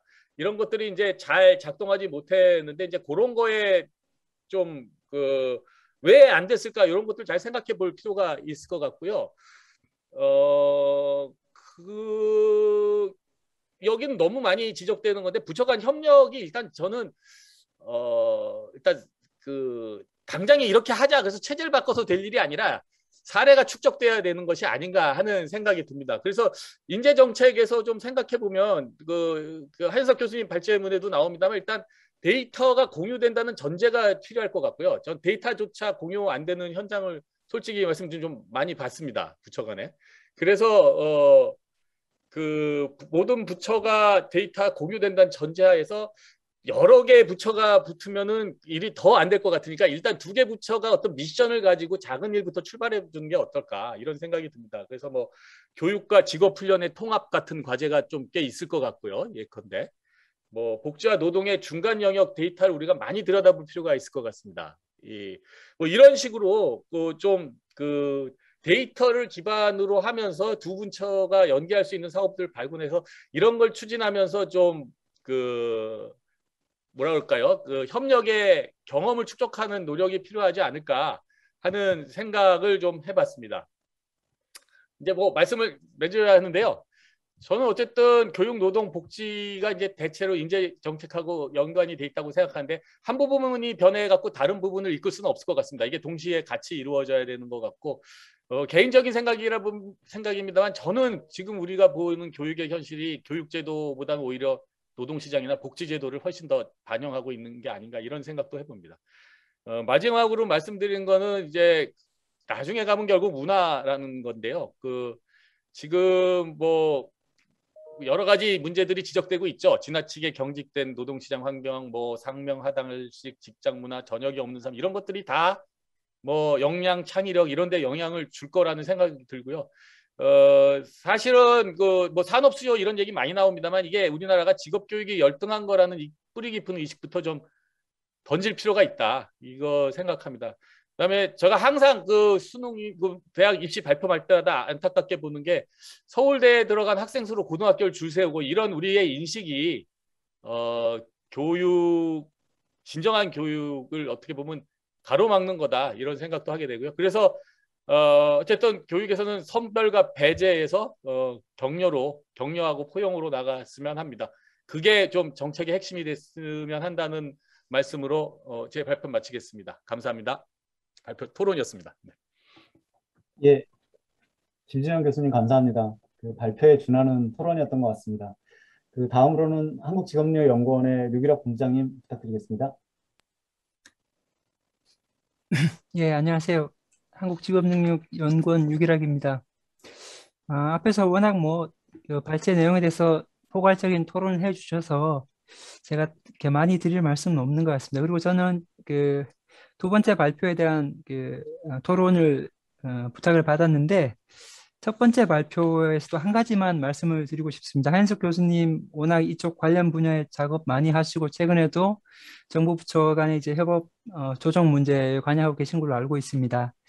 마지막 부분에서 그 인재 양성 정책의 어떤 협력과 조정의 필요성을 강조하시면서 특히 그 산업별, 기술별 인재 양성 정책의 필요성으로 이제 어떤 이제 결론을 내리신 것 같은데 약간 좀 궁금한 점은 앞에서 이제 다른 토론자분께서도 말씀하셨던 것 같은데 이 제가 보기에도 현재 어떤 이제 디지털화나 어떤 이제 기술 혁신의 추세를 봤을 때 융복합 인재에 대한 어떤 요구가 크고 특히 이제 기술 발전 자체도 이제 어떤 그 융합과 공진화 형태를 띠고 있는 상황에서 산업별, 기술별 어떤 인력 수요에 대한 어떤 추정이나 예측에 기반한 어떤 정책 프레임이 유효할 수 있을까라는 어떤 약간의 좀 의구심이 들어서 그 부분에 대해서는 조금 더 설명을 요청을 드리고 두 번째 발표에 대해서는 뭐 전반적으로 발제 내용 전반에 대해서 뭐 저도 동의를 하고 특히 교육 격차 문제가 어떤 그 생애 과정 전체에 걸쳐서 임금 그리고 소득 자산 불평등으로 이어지는 부분은 사회정책 관점에서 특히나 중요한 의제인 것 같습니다. 대부분의 정책들이 한 시점에서 어떤 정책의 성과나 영향을 많이 평가하는 데 반해서 어떤 전체 과정에서 생애 과정에서 누적적인 어떤 영향에 대한 평가는 부족한 편이고 실제로 그런 문제를 교정하기 위해서 어떤 지점에서 개입할 것인가에 대한 논의들이 좀 부족한 것 같습니다. 그런 의미에서 이 발표가 특히나 의미가 있는 것 같고 특히 취약계층도 그렇지만 생애 초기 단계의 어떤 인적 자원 투자가 가는 어떤 누적적인 경향들 이런 부분들은 뭐 숫자 강조해도 결코 부족함이 없는 부분이라고 저는 생각하고 있습니다. 최근에 코비드 19 팬데믹 추세에서 특히나 이 그 공교육의 역할에 대한 부분들이 다시금 부각되는 것 같습니다. 과거에는 어떤 이제 공교육에 대한 어떤 비판이 많이 컸다면 최소한 이 교육 격차의 해소에 관한 부분, 그러니까 회복 탄력성에 대한 부분에 있어서 공교육이 갖고 있는 어떤 안전망의 역할, 그러니까 최후의 보루로서의 역할은 우리가 이 발표를 통해서 다시 한번 확인할 수 있었던 것 같고요. 다만 우리 이제 과거 정부에서도 그렇고 어떤 학생 맞춤형 어떤 이제 그 교육 정책에 대한 개입들이 많았었는데 뭐 입학사정관 제도도 대표적이라고 보고 자유학기 제도나 아니면 최근에 이제 고교 학점제 도입 같은 경우에도 오늘 이제 발표에서도 느꼈지만 이것이 정책의 원래의 의도와는 다르게 교육 불평등을 이제 확대할 가능성이 크다라는 것이 참 고민인 것 같습니다. 그래서 이 문제를 어떻게 해결할 수 있을 것인가에 대한 조금 더 이제 심도 깊은 논의가 필요할 것 같고요. 최근에 뭐 시민단체나 혹은 이제 외부에서 많이 논하고 있는 중에 방안 중에 하나가 아마 기초학력 보장제라고 저는 생각을 하는데 그 부분에서 이제 특히 이제 학생 개인에 대한 이 오늘 발표에서도 가장 이제 효과가 큰 어떤 교육 정책의 수단은 학생 개인에 대한 어떤 교사의 피드백 강화에 있다라는 점이 시사하는 바가 또 크다고 저는 생각을 합니다.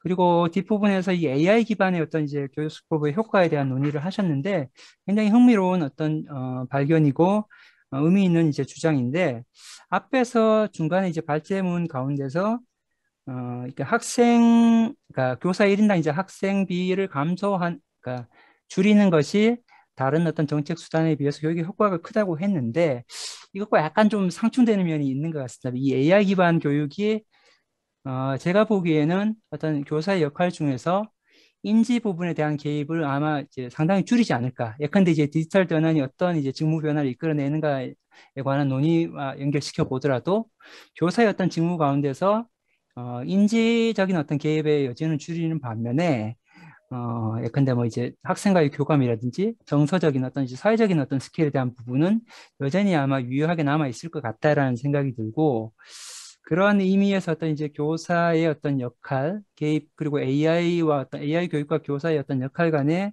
적절한 균형이 어디에 있는가에 대한 어떤 고민은 여전히 필요하지 않을까라고 저는 생각을 하고 있습니다.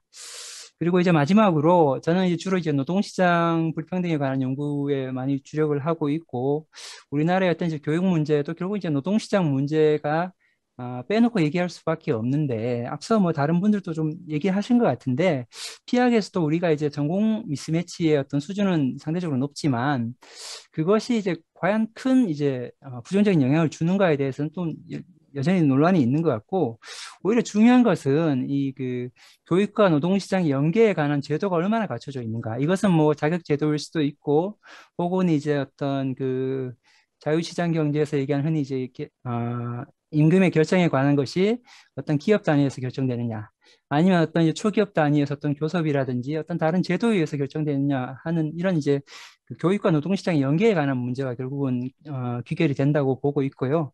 최근에 이제 관련 연구에서 보더라도 비슷한 어떤 유형의 국가 내에서도 이 교육과 노동시장의 연계 수준이 높은 국가에서 어떤 이런 불평등을 이제 낮추는 효과가 크다라는 점이 시사하는 바는 크다고 보고요.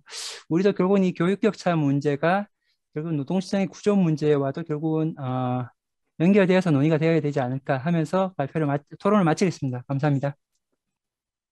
예, 유기령 본부장님 감사합니다. 그러면 마지막으로 백병부 연구부장님 부탁드리겠습니다.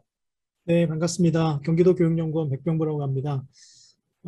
앞에 세 분께서 토론을 해 주신 것이 제가 드리려고 하는 말씀에 거의 또 대부분이 겹쳐가지고 뒤에서 토론하는 게 얼마나 힘든지를 다시 절감을 좀 합니다. 저는 이제 초중등 교육을 주로 연구를 하기 때문에 아마 초중등 교육의 입장에서 오늘의 발표가 어떻게 이해되는지 그런 말씀을 좀 드리면 좋을 것 같습니다. 하현석 교수님 또 김희삼 교수님 발제 잘 들었고요.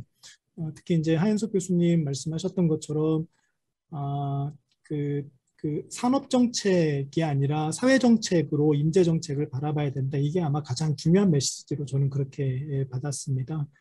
특히 이제 인재정책이 그 사회정책으로 전환해야 된다는 것은 산업계의 수요를 맞추기 위해서 뭘 할 건가가 아니라 그 과정에서 또는 그 이전에 불평등이나 복지 이런 것들과 연동해서 인재정책을 사고해야 된다. 이렇게 이제 이해를 해서 굉장히 좀 깊게 공감을 좀 했고요. 좀 궁금한 게 좀 하나 있기는 한데 이제 맨 마지막 부분에 제안 말씀을 좀 주시면서 지금 인재정책이 소관부처별 구분 방식으로 그렇게 되어 있는데 이것을 산업기술별 구분으로 전환하자 이런 제안을 좀 주셨어요. 근데 이런 말씀을 들으면서 초중등 교육은 그러면 어떻게 되는 거지? 이런 생각이 좀 들었습니다. 그래서 만약에 아까 김희삼 교수님도 그 고교학점제 말씀을 잠깐 주시긴 하셨는데 고교학점제를 산업정책으로 본다고 그러면 더 쪼개야 되고 아이들을 점점 더 이제 우리가 흔히 얘기하는 제너럴리스트가 아니라 스페셜리스트로 그렇게 양성하는 것이 중학교 교육, 특히 이제 고등학교 교육의 목표로 그렇게 될 가능성이 되게 많은데 이렇게 가는 게 맞나?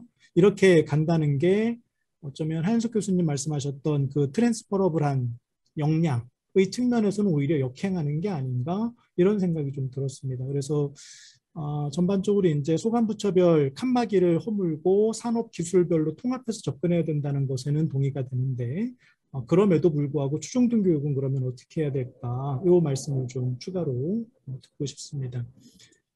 김희삼 교수님, 뭐 다양한 통계 자료 또 선행 연구들 이런 것들을 통해서 불평등 재생산 실태를 확인해 주셨고 뭐 굉장히 깊게 공감하면서 말씀을 좀 드렸습니다. 특히 이제 초중등 교육에서 굉장히 중요하게 생각하는 거는 이제 학업 탄력성이 뛰어난 아이들, 그러니까 어려운 가정 배경에도 불구하고 학업 성취 수준이 뛰어난 아이들, 이런 아이들을 학업적으로 탄력성이 높은 아이들이라고 부르는데 그런 아이들이 최근으로 올수록 줄어들고 있다. 이게 이제 교육계에서 굉장히 깊게 고민하는 문제입니다. 그래서 그런 부분과 관련된 것도 의미 있게 들었고요. 코로나19와 관련된 불평등의 문제도 굉장히 의미 있게 봤습니다. 대안 세 가지 말씀 주셨는데 조기 개입, 또 성공 경로의 다양화, 포용적 교육 혁신에 대해서도 뭐 다 공감을 합니다. AI를 활용한 머신러닝 도입 제안도 의미 있게 들었는데 김진영 교수님이나 유기락 박사님이 제기해 주셨던 우려에도 사실은 더 동의가 좀 됩니다. 그러니까 초중등 교육에서 기초학력과 관련된 문제가 공식적으로 제기된 거는 벌써 한 20년 가까이 됩니다. 그러니까 그 김대중 정부 때 기초학력, 뭐 기초 미달, 뭐 이런 것들을 공식적으로 정책의 어떤 중요한 목표로 두고 그것을 해소하기 위해서 뭐 담임 선생님에게 역할을 부여하기도 했고 뭐 이렇게 했었거든요. 근데 한 20여 년 동안 그 일이 진행되면서 별로 성공하지 못했습니다. 그러면서 나타난 문제가 뭐냐면 학교 선생님들 입장에서는 이거는 선생님의 힘으로 어찌 해볼 수 없는 영역이라고 생각하는 경향이 굉장히 많은 것 같아요. 그러면서 이것을 어떻게든 밖으로 돌리려는, 그러니까 내 일이 아닌 것처럼 돌리려는 이런 정서도 굉장히 강합니다. 저는 그것을 이제 귀찮음의 외주화라고 부르는데, 그러니까 밖에 있는 전문가한테 자꾸 맡기려고 하는 거죠. 이런 문제가 해소되지 않은 상태에서 AI가 기초학력, 특히 이제 학업 성취 수준이 떨어지는 아이들에 대한 해법으로 그렇게 제시가 되면 그 아이들이 선생님과 상호작용하면서 얻어야 되는 어떤 관계적 충만함 이런 것들이 좀 있거든요. 그런 것들을 누리지 못하면서 오히려 이제 밖으로 자꾸 떠밀려가는 이런 일들이 계속되는 게 아닌가? 그러니까 대학생들한테 AI를 도입하는 거하고 초중등 교육에서 AI를 도입하는 거하고는 그 맥락 자체가 굉장히 좀 다르다. 그러니까 아주 제한적으로 보완제 정도의 성격을 가지고 도입이 되는 게 어쩌면 맞는 게 아닌가 그런 생각을 잠깐 했습니다. 코로나19 교육격차 관련해서는 코로나19 때문에 교육격차가 심화되고 있다.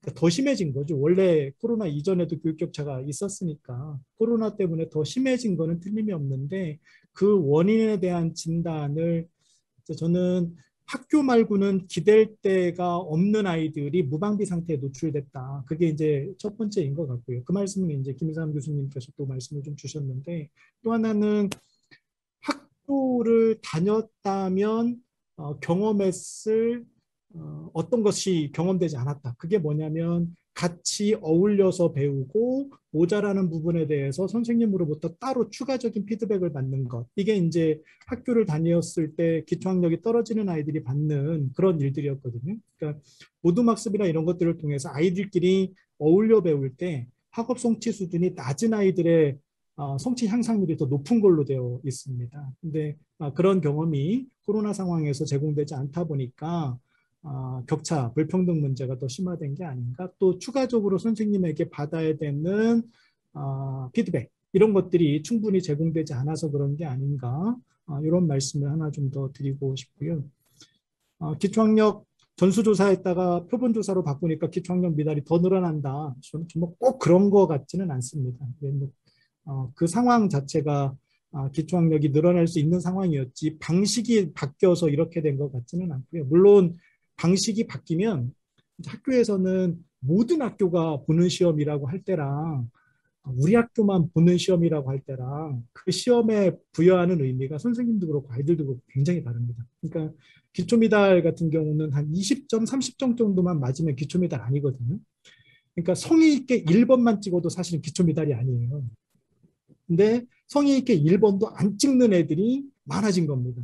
그게 기초 국가 수준 학업성 지도 평가를 표본으로 돌렸을 때 기초 미달이 증가하는, 그러니까 이건 뭐 측정 오류죠. 사실은 뭐 통계적인 뭐 과학적인 그런 분석이 아니라 그것에 의해서 나타나는 게 아니라 그런 시험 방식의 변화로 인해서 나타나는 어떤 그 시험 보는 선생님들이나 아이들의 동기 수준의 문제, 이런 것들이 더 중요하지 않나, 그런 생각을 좀 합니다. 그래서 표본조사, 전수조사가 중요한 게 아니라 그 시험에 부여하는 의미를 어떻게 공감시킬 거냐, 이게 훨씬 더 중요하다. 그러니까 추가적으로 인센티브 없이 그냥 시험 봐, 이렇게 했을 때는 이런 문제가 계속 반복될 수밖에 없다. 그래서 전수로 전환하는 것을 고민하기 전에 그 시험에 부여하는 의미를 좀 다시 한번 생각해 보면 어떨까, 이런 말씀을 좀 드리고 싶고요. 초중등 교육 입장에서 그냥 조금 더 오늘 발제에 덧붙여서 좀 말씀을 드리면, 그러니까 저는 그러니까 교육 불평등, 교육 격차 이런 거 되게 중요하고 우리가 그것을 해소하기 위해서 지속적으로 노력해야 되는 건 맞는데, 무엇을 교육 격차 또는 교육 불평등으로 볼 거냐에 대해서는 조금 더 사고를 확장할 필요가 있는 거 아닌가, 이런 생각이 좀 들어요. 그러니까 쉽게 말하면 개천에서 난 용, 그러니까 개천에서 용이 나려면 어떤 능력을 가져야 되나, 시험 잘 보면 됐거든요.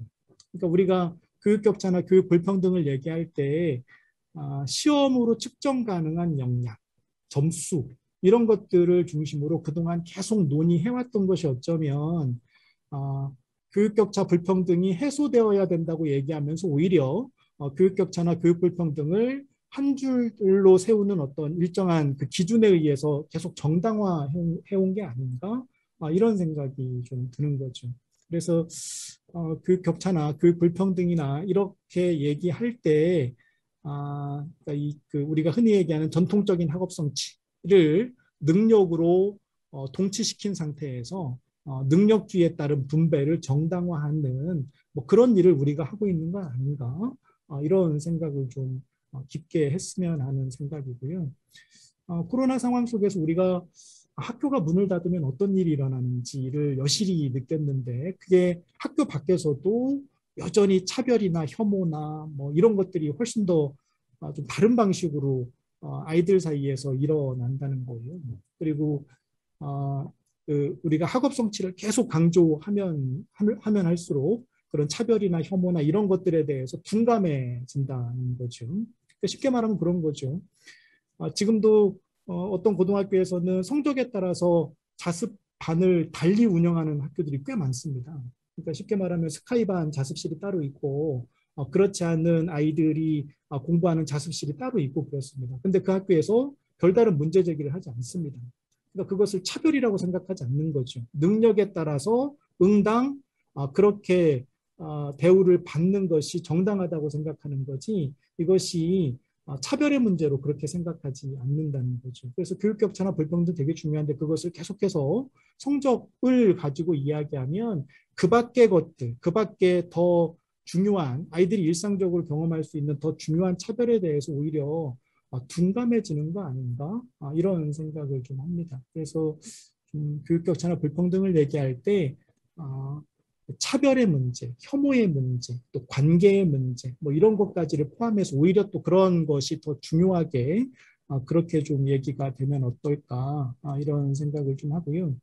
이제 그런 측면에서 저는 교육 격차나 불평등이 기술적인 문제를 통해서 해소될 수 있는 차원이 아니라 정치의 문제인 것 같아요. 그러니까 그런 격차나 불평등이 나타나는 어떤 뭐 구조적인 문제인 거죠. 뭐 어떤 집단 간의 인정투쟁의 문제라든지, 뭐 정의의 문제라든지, 착취 또 억압 뭐 이런 문제, 무시 배제 이런 문제, 오히려 이런 것들이 연구자들 사이에서 또 학교 선생님들 사이에서 아이들 사이에서 더 깊게 다루어질 때 성적을 한 줄 세우는, 그래서 교육 격차가 심하다고 얘기하는, 그게 다시 교육 격차를 정당화하는 이런 악순환의 고리가 해소되는 게 아닌가, 그런 생각을 좀 합니다. 그래서 그런 말씀을 초중등교육 연구하는 연구자 입장에서 추가로 말씀을 드리는 것으로 토론을 마치겠습니다. 네, 고맙습니다. 네, 백병부 연구부장님 감사합니다. 지금까지 이제 네 분의 토론을 잘 들었고요. 사실 토론 과정에서 하현섭 부총장님과 김인상 교수님의 발표에 대한 질문들이 여러 가지 나왔습니다. 그래서 여기 나온 질문과 함께 앞서 발표 때 충분히 하지 못하셨던 말씀을 좀 각각 해주시면 좋을 것 같습니다. 먼저 지금 시간을 보니까 발표자분들께서 한 7, 8분 정도씩 해주시면 될 것 같은데요. 먼저 하현석 부총장님 말씀해 주시기 바랍니다.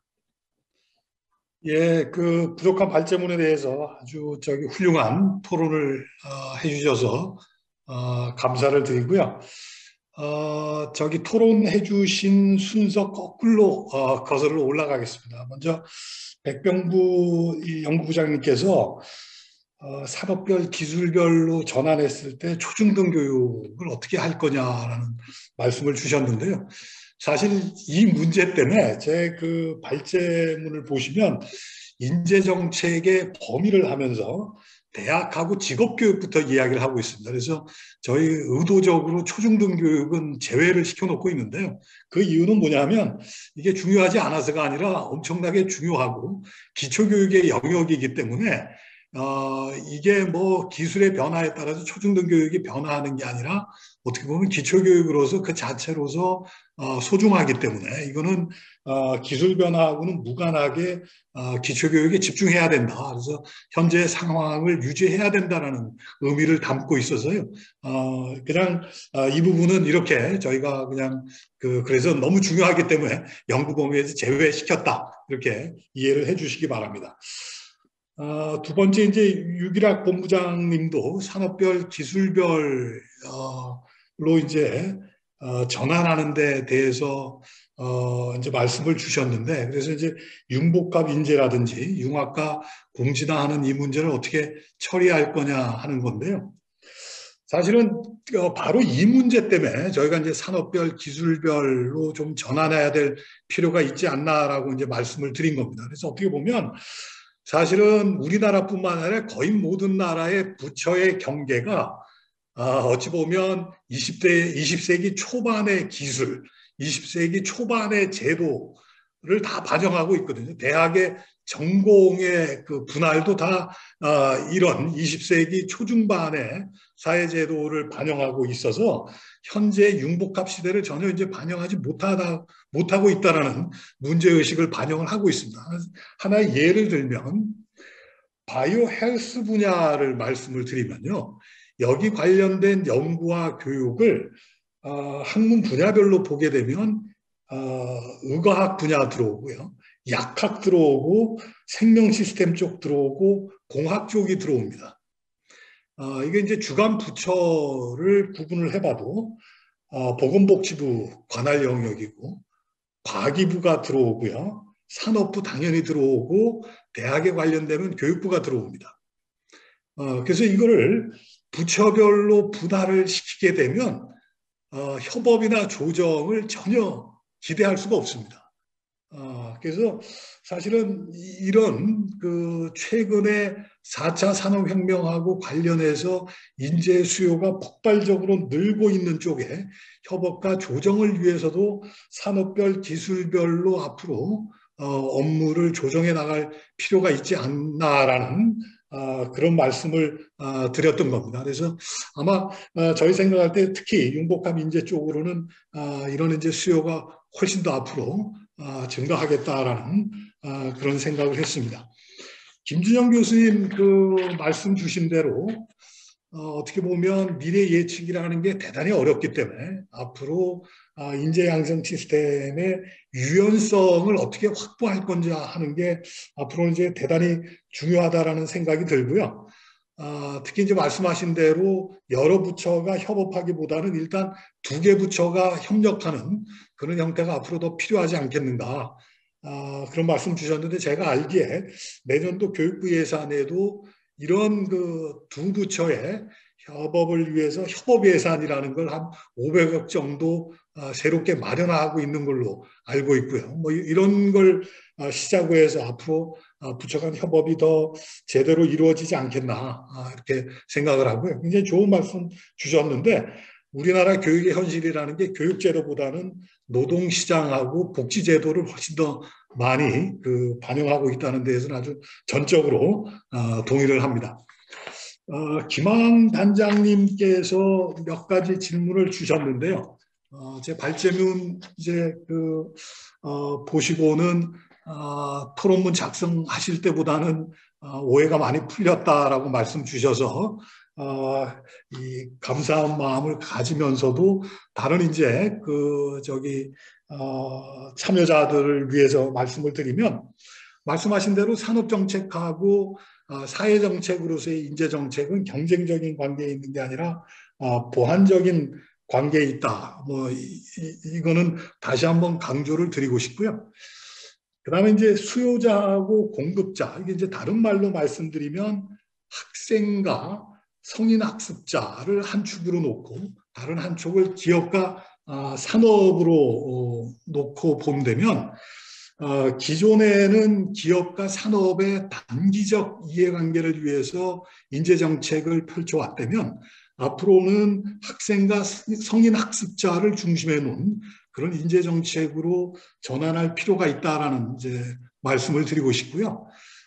이게 사실은 단순히 개인의 웰빙을 위한 정책으로 전환한다는 의미뿐만 아니고 어찌 보면 기업과 산업의 장기적인 이익을 위해서도 이런 방식으로 인재정책을 변화시키는 게 필요하다라는 말씀을 드리고 싶습니다. 그러니까 가장 이제 중요한 건 뭐냐 하면 사실은 4차 산업혁명에 필요한 인재라는 게 이 transferable skill이라는 제너럴 스킬을 제외하고 나면 기업과 산업에 필요한 특정 숙련, 스페시픽 스킬로 전환해야 된다라는 게 대단히 이제 중요한 과제가 되는데 문제는 뭐냐면 이 스페시픽 스킬이 지금과 같이 직장을 몇 번씩 바꾸는 사회에서는 개인으로 봐서는 어찌 보면 굉장히 불리한 그러니까 단기적으로는 직장을 잡아서 좋지만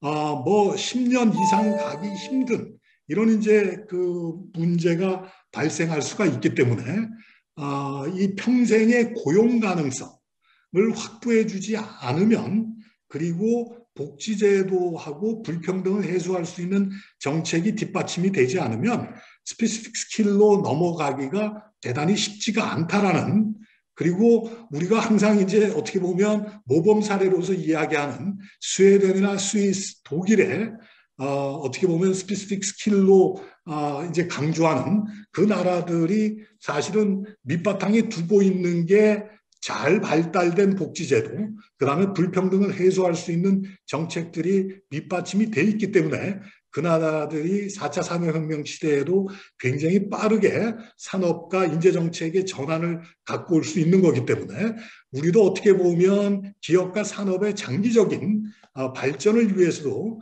사람 중심의 인재정책으로 전환하는 게 대단히 중요하다라는 그 말씀을 아울러 드리면서 제 답변을 마무리 짓도록 하겠습니다. 예, 감사합니다. 네, 감사합니다. 그러면 이어서 김희상 교수님 부탁드리겠습니다. 네. 좋은 토론 감사드리고요. 네. 그다음에 오늘 하현석 교수님 발표를 통해서도 좋은 공부가 됐던 것 같습니다. 감사드립니다. 김항 단장님 말씀하셨던 인도 델리와 같은 것을 지금 상공회의소에서도 이렇게 사업 중에 그런 것들 노력을 하신다라고 하니까 되게 반가운 생각이 들고요. 특히 이제 디지털 원주민은 아니다 하더라도 디지털 유목민인 그 세대가 이제 또 신중년이 됐을 때는 직업 훈련에도 그렇게 좀 접목할 수 있는 부분이 있지 않을까라는 생각이 듭니다. 김진영 교수님은 사실 이 주제를 가지고 오랫동안 굉장히 동지적인 어떤 연구자로서 이렇게 많이 또 오늘도 새로운 우리에게 도움이 될 만한 것들 많이 보여주셨는데요. 아까 교수님 하신 말씀 중에서 지금 가장 어려운 아이들을 조금 잘 우리가 도와야 된다는 말씀은 저는 이제 교육 말고도 그냥 그 빈곤이나 복지에 관심이 많아서 연구를 많이 해왔는데, 거기도 보면 그 계층 이동성 면에서 봤을 때 그 사다리 맨 아래 칸에서 가장 힘들어 합니다. 그 올라가는 것 자체가. 그래서 우리가 끈끈한 바닥이라는 표현을 쓰고 있는데요. 근데 지금 가정 환경의 이 영향력이 이전보다 지금 더 커져 있기 때문에 끈끈한 바닥에 처해 있는 사람들의 자녀 세대가 상당히 그 나중에 또 노동시장에 진출했을 때도 큰 어려움을 겪을 가능성이 있기 때문에 이 부분은 우리가 그간에 해왔던 것보다는 더 배가 된 노력이 지금 바로 들어가야 된다는 생각을 하고 있습니다. 그리고 오늘 공통적으로 또 토론자께서 말씀하셨던 것 중에 그 AI와 관련돼서 혹시 너무 과도한 역할을 좀 기대하는 게 아닌가라는 그런 약간 우려도, 공감과 함께 우려를 보여주셨는데요.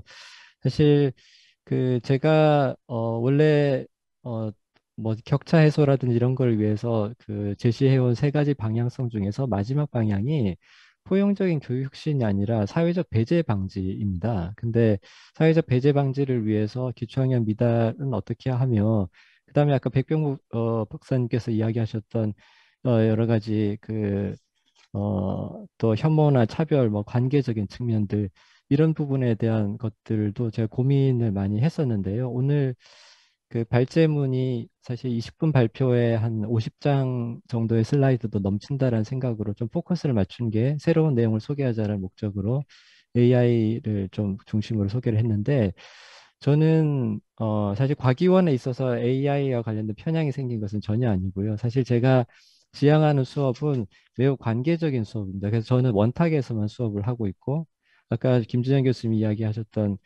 그 대학생들이 극혐스러워하는 그 조별 과제를 억지로라도 시킵니다. 왜냐하면 사회 전체가 유경재 방송의 이야기대로 커다란 조별 과제거든요. 자기는 조별 과제가 제일 싫어서 대학을 자퇴했다라고 했는데, 그리고 나서 회사에 들어갔더니 회사 전체가 조별 과제더라라는 이야기를 한 적이 있었습니다. 그래서 그 제가 또 그 코로나 상황을 지나면서 우리는 왜 학교에 가는가라고 하는 논문을 썼는데요. 그것도 학교라는 것이 지식 전수뿐만 아니라 이 사회화의 과정이기도 하고, 우리는 거기서 협업을 배우기도 하고 인간관계 능력을 배우기도 하고, 그런 비인지적인 측면들이 매우 중요하게 형성되는 장이라는 점도 제가 중요하게 같이 공감하고 있다는 말씀을 먼저 드립니다. 그러면 교육 안으로 들어와서는 AI하고 교사는 어떤 역할을 할 수 있는가, 또 수업은 어떻게 구성돼야 되는가라고 했을 때, 요즘 또 일각에서 많이 이야기가 되고 있는 거지만 일종의 역할 분담이 있습니다. 그래서 우리가 이해하고 암기하는 부분은 표층 학습이라고 할 수가 있는데, 그런 부분들은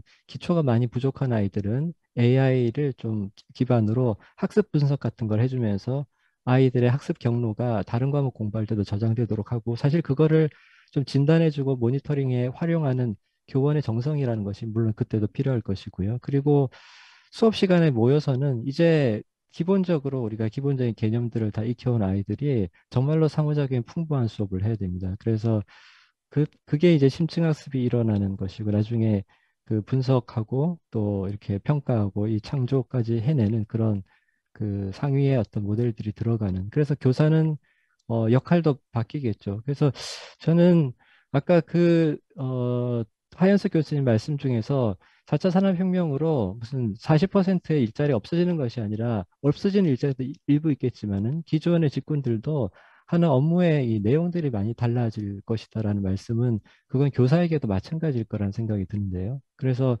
저는 아까 김재현 교수님께서 교육이나 인재 양성의 유연성이 필요하다고 그랬을 때, 유연성이 필요하다는 것은 뭔가 경직성의 근원이 있다라는 것이고, 근원이 무엇인지 우리가 조금 더 같이 좀 대승적으로 생각을 해보고, 만약에 그것이 교원의 임용과 양성 방식에 관련된 거라면 지금 얘기를 하고 준비를 해야 된다는 생각이 듭니다. 그리고 제가 지금 당장 교원의 노력이라든지, 아니면 교원이 안 되면 예비교사 혹은 대학생 멘토나 혹은 봉사자를 통해서라도 이 격차를 빨리 줄여나가야 된다고 생각을 하고 있는데, 동시에 이제 그 기술적인 부분들은 보완적으로 활용할 수 있을 거라는 생각 정도를 하고 있습니다.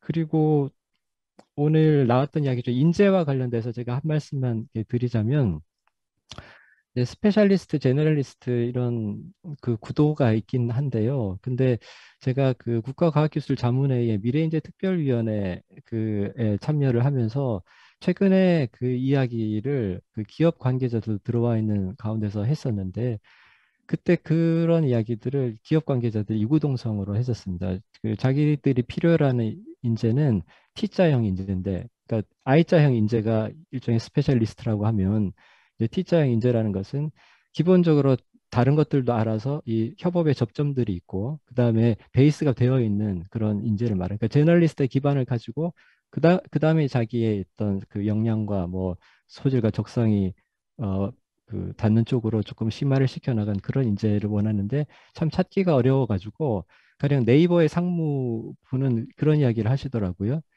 그래서 전산 전공자들만 뽑아가지고는 도저히 안 되겠다는 생각이 들어서 비전산 전공자들에게 차라리 이런 코딩 교육을 시켜서 일부를 또 조달하고 있는 그런 상황이고, 그럼 IT 기업들의 많은 고민이기도 하다라는 그런 얘기를 했습니다. 그래서 그런 부분에서는 아마도 그 바탕은 초중등 교육부터 이루어질 것이기 때문에 저는 고교 학점제라는 것도 사실 그게 그냥 오히려 더 스페셜리스트로 가게 되고 더 좁게 만드는 것이 아닌가, 선택권을 강화한다라는 것, 개별화시킨다는 것이 표준화의 어떤 그 필요성을 좀 훼손하는 것이 아닌가라고 했을 때 사실은 그 개별화가 의미하는 것은 저는 모든 아이들이 표준에 도달할 수 있도록 아이들의 다른 처지를 배려해 준다라는 의미에서 개별화라는 그런 생각을 하고 있습니다. 그래서 그런 면에서 인간 교수자보다는 훨씬 더 인내심이 있는 AI를 부분적으로 좀 활용할 수 있다라는 그런 말씀을 드리고요. 그래서 실제로 보면은 대학 교육에 아까 AI 기반의 맞춤형 이 코스웨어가 도입됐다고 하지만 사실 저도 관심 있어 찾아봤더니 과기반에 쓸 수 있는 것은 별로 없습니다. 이게 다 그 기초 단계에서 다 적합한 것들이거든요. 기초적인 개념이나 이런 지식들을. 그래서 오히려 아랫단계 교육에서 조금 더 가능성이 있지 않을까라는 생각이 듭니다. 네, 이상입니다. 고맙습니다. 네, 감사합니다. 제가 오늘 시간 관리를 잘 못한 것 같습니다. 저희가 당초 휴식 시간도 없이 계속 진행을 했는데 벌써 마무리할 시간이 된 것 같습니다. 당초 끝내려고 했던 시간이랑 비슷하게 됐는데요. 오늘 정말 이게 되게 두 분 발표해 주신 것뿐만 아니라 네 분의 토론이 열띠게 이루어진 것 같아서 참 좋은 것 같고요. 이상으로 오늘 토론을 마쳐야 될 것 같습니다. 정말 오늘 주제 발표해 주신 두 분 교수님과 그리고 네 분 토론자분께 진심으로 감사드리고요. 그 유튜브를 통해서 이 토론을 함께 해주신 분들께도 모두 감사드립니다. 이상으로 그 2021년 제4차 사회정책 포럼을 모두 마치도록 하겠습니다. 감사합니다. 네, 고맙습니다. 예, 감사합니다. 감사합니다. 감사합니다.